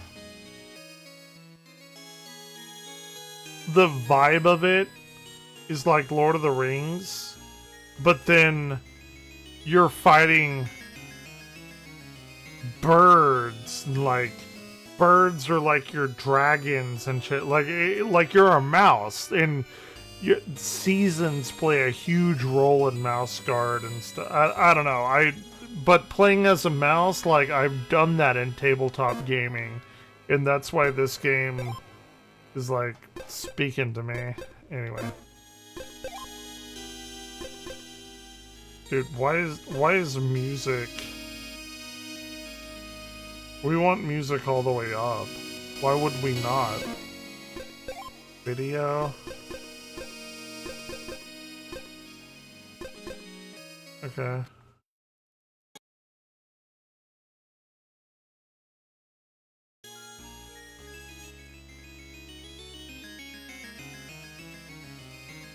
$120, yeah. I remember several books like that cane you described. Yeah,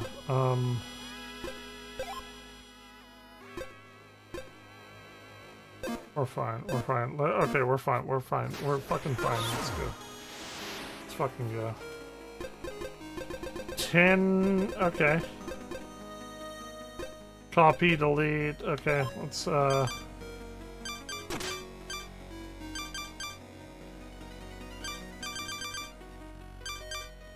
to be.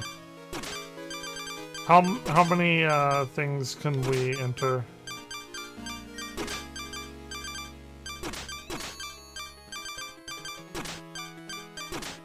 Oh, enough for... I thought it would be 8. Usually it's 8. Alright. What are my modifiers?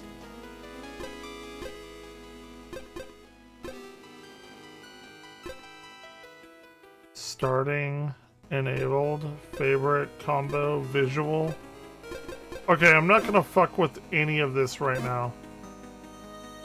Because I know what that is to make it easier, harder, weirder. It's just a bunch of shit that you can do. I'm not gonna do anything. Yeah, we got... yeah. Alright, let's go. I'm locked in.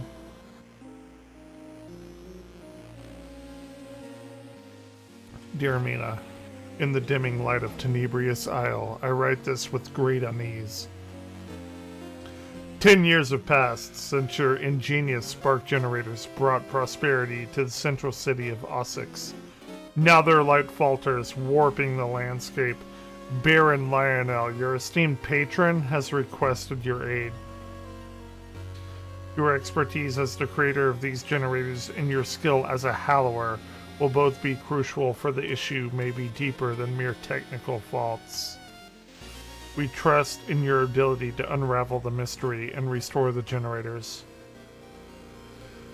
With hope, the Marshal of Ossex.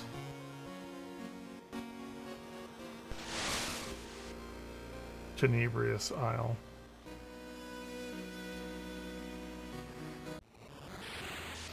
Okay. Love it. This is, you know, basically the beginning of the demo. They're knocked out cold. Let's go.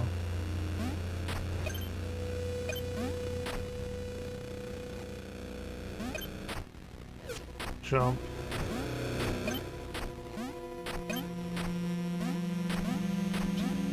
Okay. What in blazes is happening? Grab a weapon and hold on to your haunches. Oh, it's the big fucking treasure chest. Okay.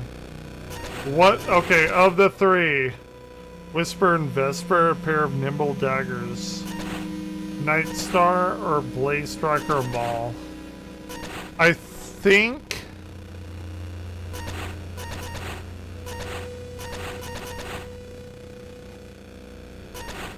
I don't want the Maul. It's either between Night Star or Whisper and Vesper.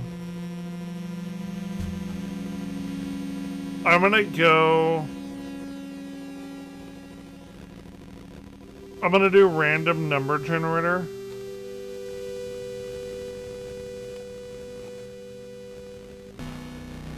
Minimum between 1 and 100. And 1 through 50 or 49. No, 1 through 50 is going to be Whisper and Vesper, and 49 through, or 50 through 100 is going to be the Night Star. Okay. We're going to do it 5 times. 1, 2, 3, 4, 5. Are we ready? It's 60. We're going with the Night Star. Okay. If you want to try the other weapons, do it and then get yourself topside. No, we're not doing it. I mean, we're going with what we got.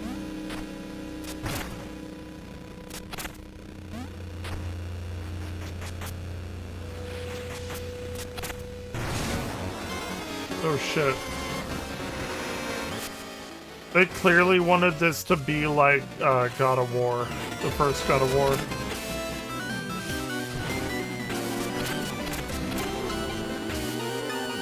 Nether Kraken.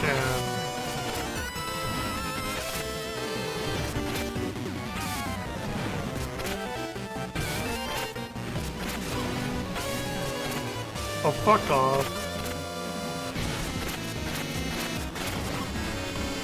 Fuck off.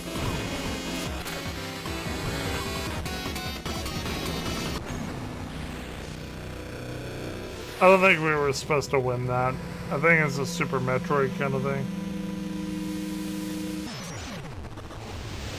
Okay.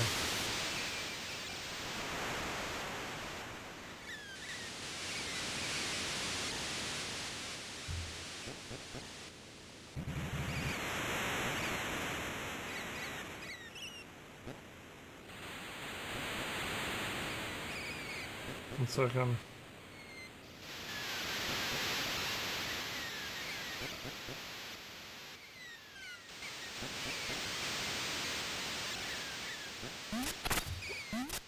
Okay. Still with us, what a relief. How long was I out? Long enough for things to go sideways. Here, Lionel insisted you take these vials, they'll heal you right up. Stores plasma gained by attacking enemies. Use A to consume it and restore health. I can't believe we're like actually playing the real game right now. I am so excited.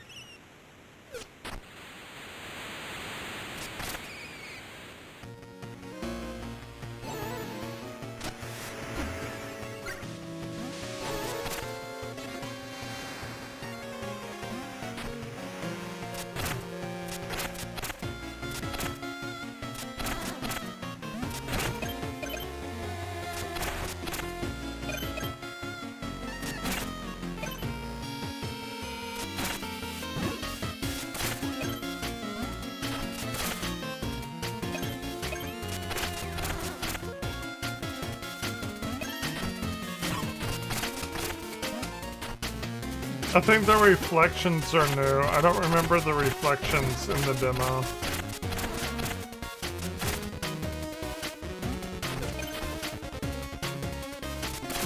Like in the water, I mean.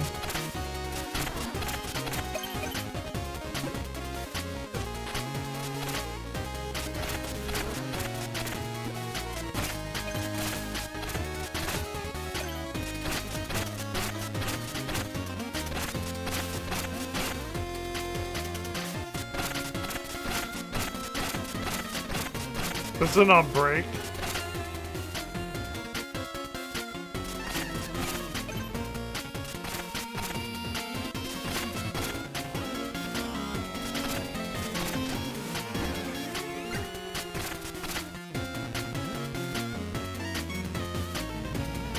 Something's blocking the way. I wish I was a hollower and I could hold B to burrow and grab things.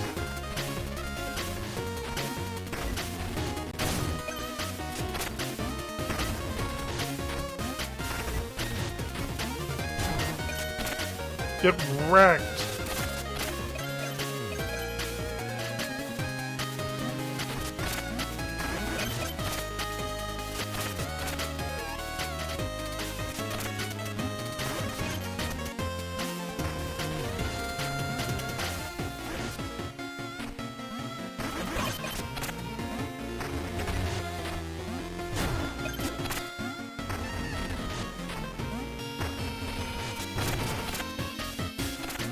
Very shovel knifey. I think they've even changed this since the demo. Maybe, maybe not. I don't know.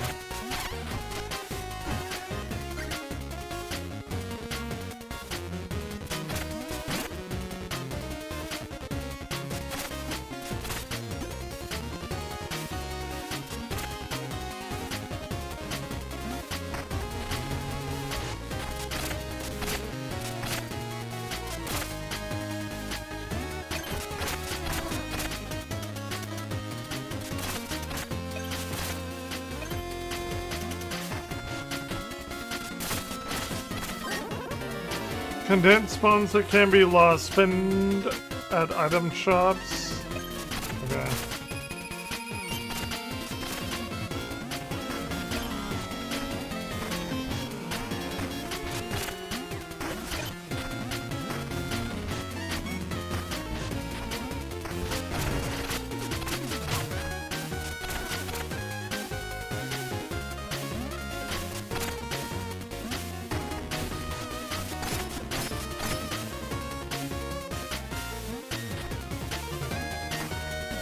Secret.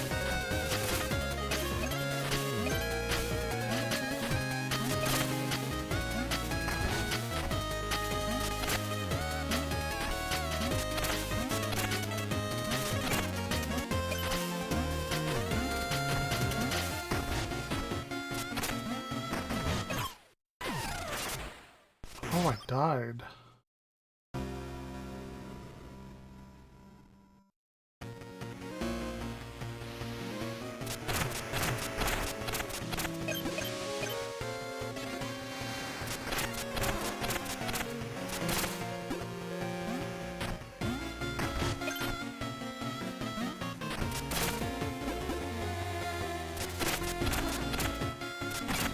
already love this game. Press X to lob a hatchet.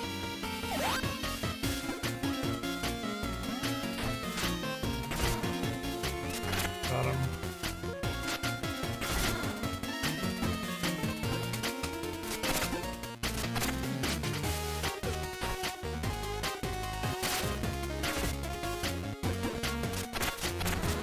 Yeah, I thought those things were health, but they're not.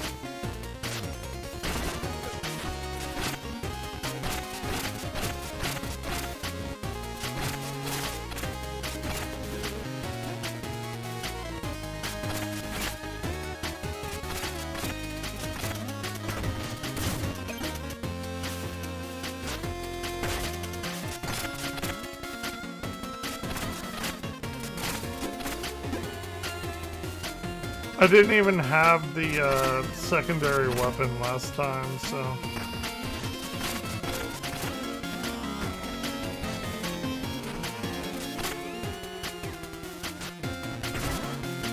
Much easier.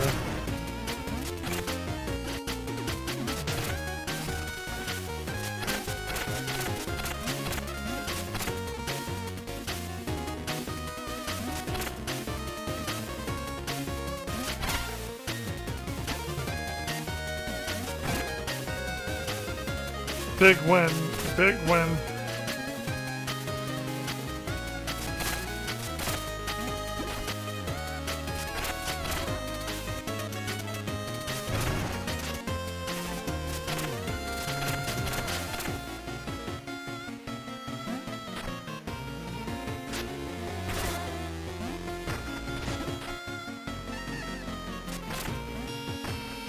We went under here, didn't we? Yeah.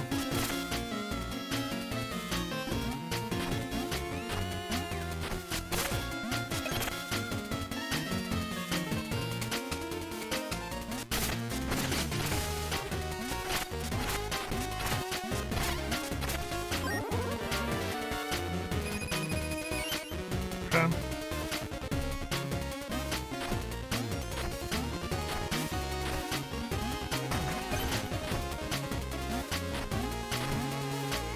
Fuck me.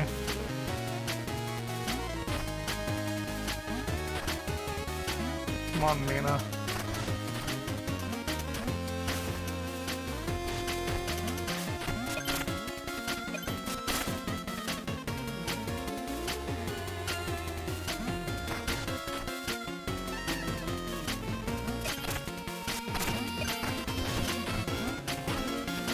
This is Octorok bullshit.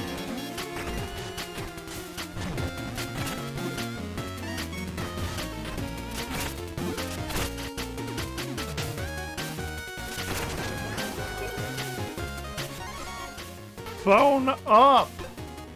Oh my god, is it like the bones are like Zelda 2? XP?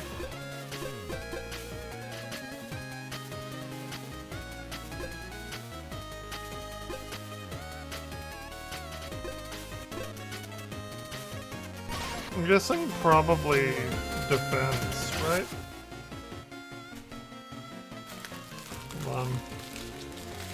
Still haven't even finished my dinner that I bought for myself, I guess.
Hey.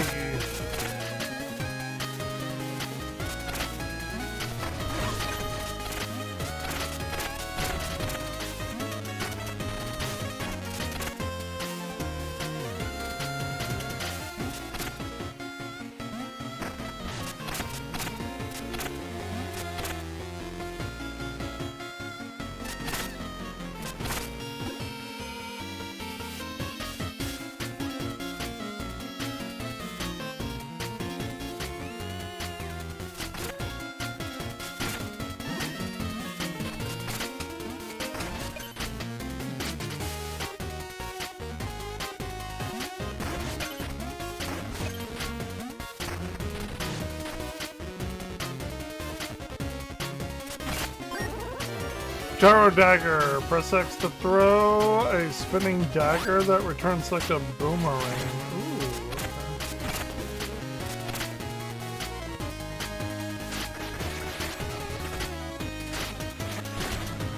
Preferable? Yeah, I've beaten the shit out of crosscode. Fun game.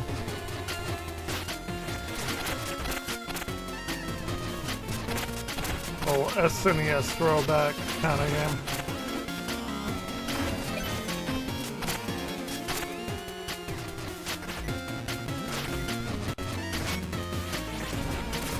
Sometimes they break and sometimes they don't. Interesting.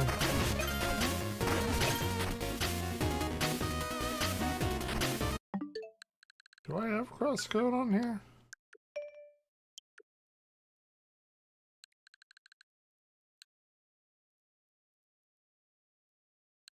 Yeah, I have crosscode right there. One game. I didn't know if I had it on here on Steam.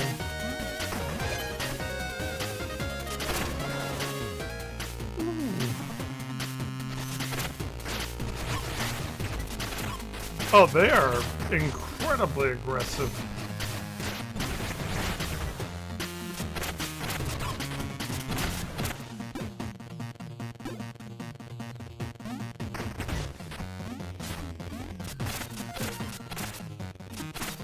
They're very aggressive.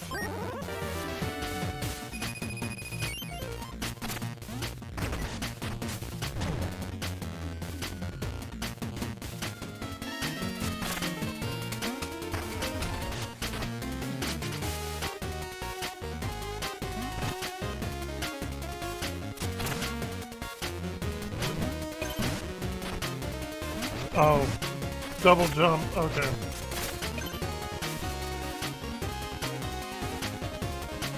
Double jumping. Oh, fuck me, I want my bone. I want my bone.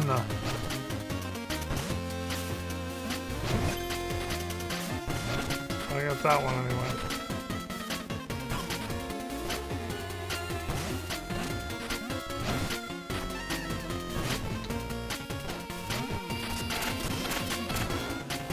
Deku nut. Deku scrub piece of shit.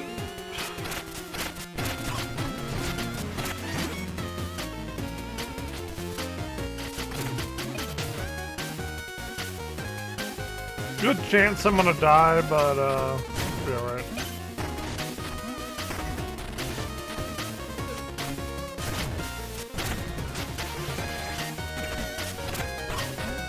Oh, they can jump? Oh, fuck. Okay.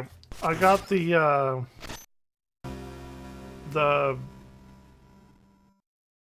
bone loss next death. Okay. I got the, shortcut. What I'm talking about.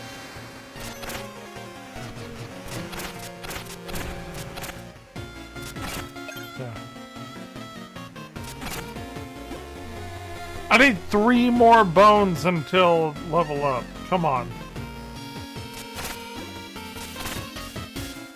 I don't know. I'm not gonna try right now, because I'm gonna lose all my XP if I do.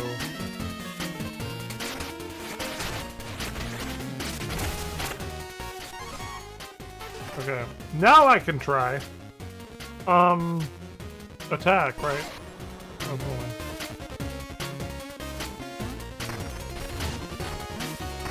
Wait, is this where I went?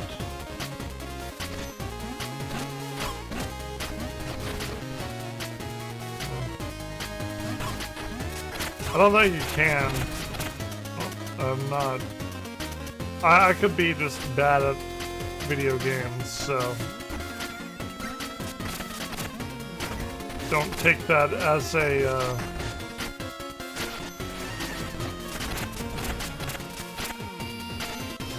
hold on. Dude, they jump at you. I don't know about that. I don't know about any of that.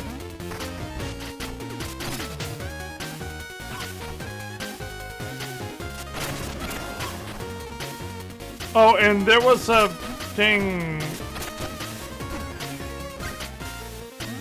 right there?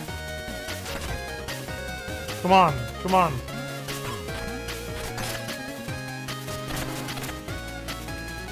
How do I hollow? How do I do the thing?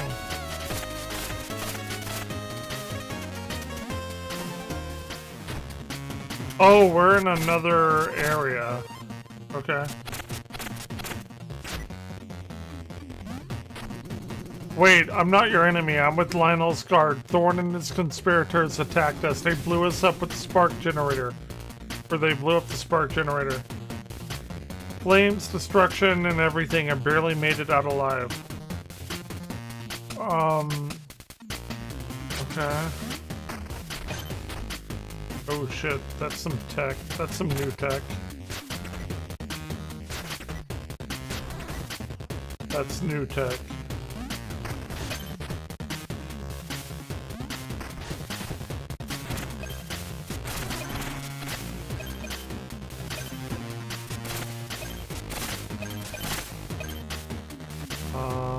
Okay.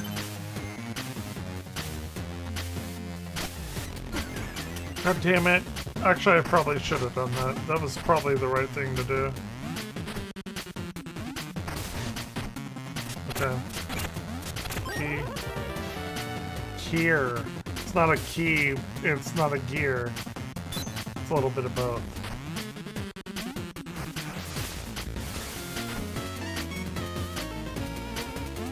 Is that a save point? I don't know.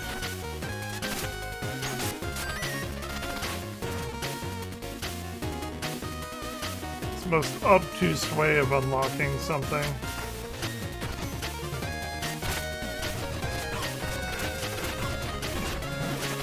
Okay.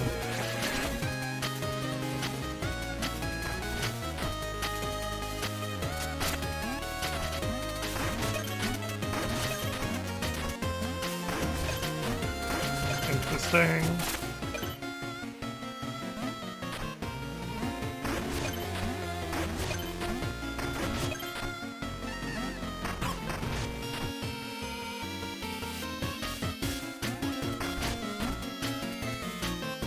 Fuck!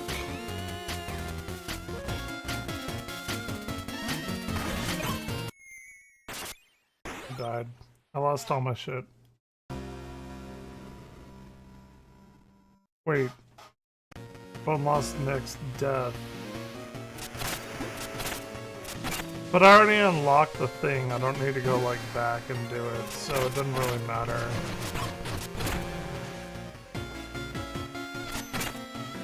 Okay, that's fine. Where am I? Okay, that's my knife.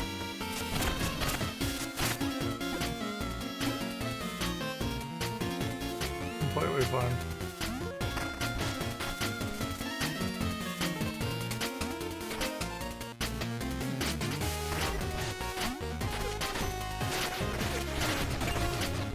And I jumped down there for no reason.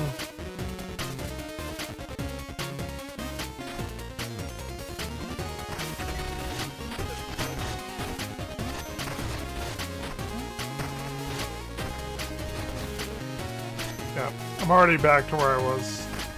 Fine.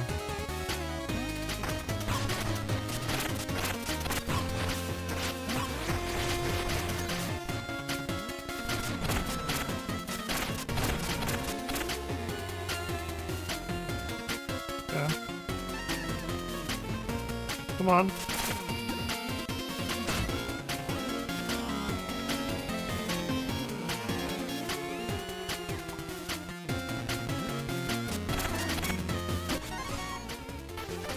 Okay, okay.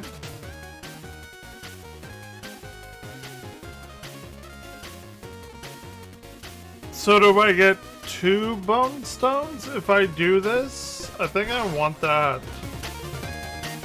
I think I do.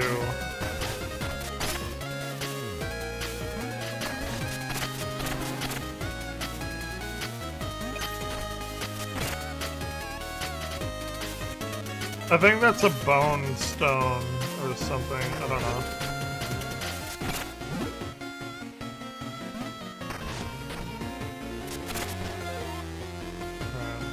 Stupid Deku scrub piece of shit.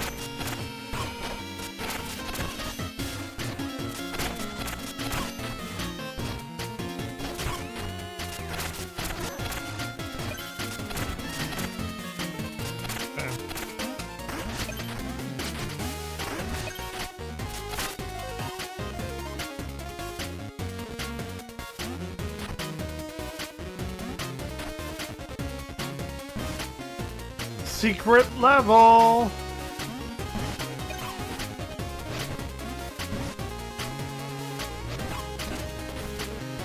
Oh shit.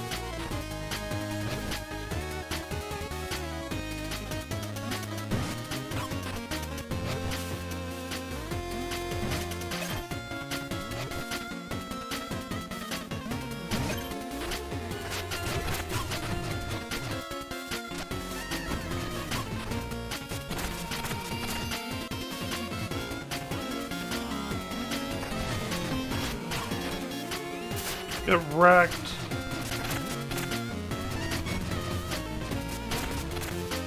Get fucking wrecked.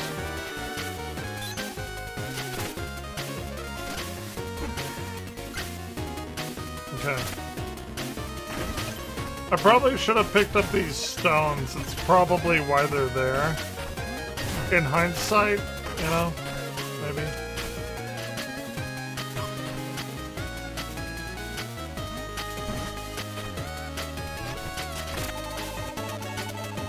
My ship crashed. I was attacked. Everyone's gone. I must reach A6.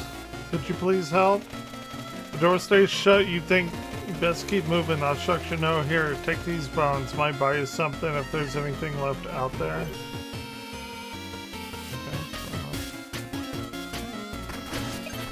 I at least want to get to like the first like real big boss before I, you know, go to bed or whatever.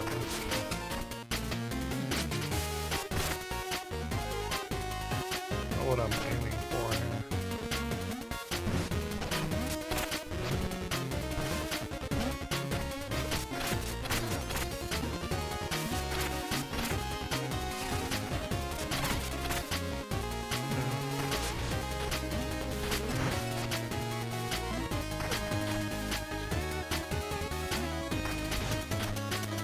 I know there's something over there, but it's fine.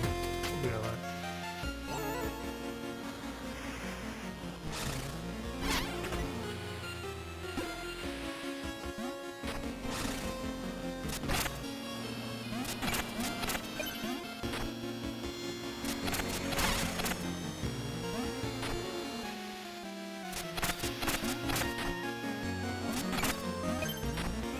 Actually, you know what? We just got a save point.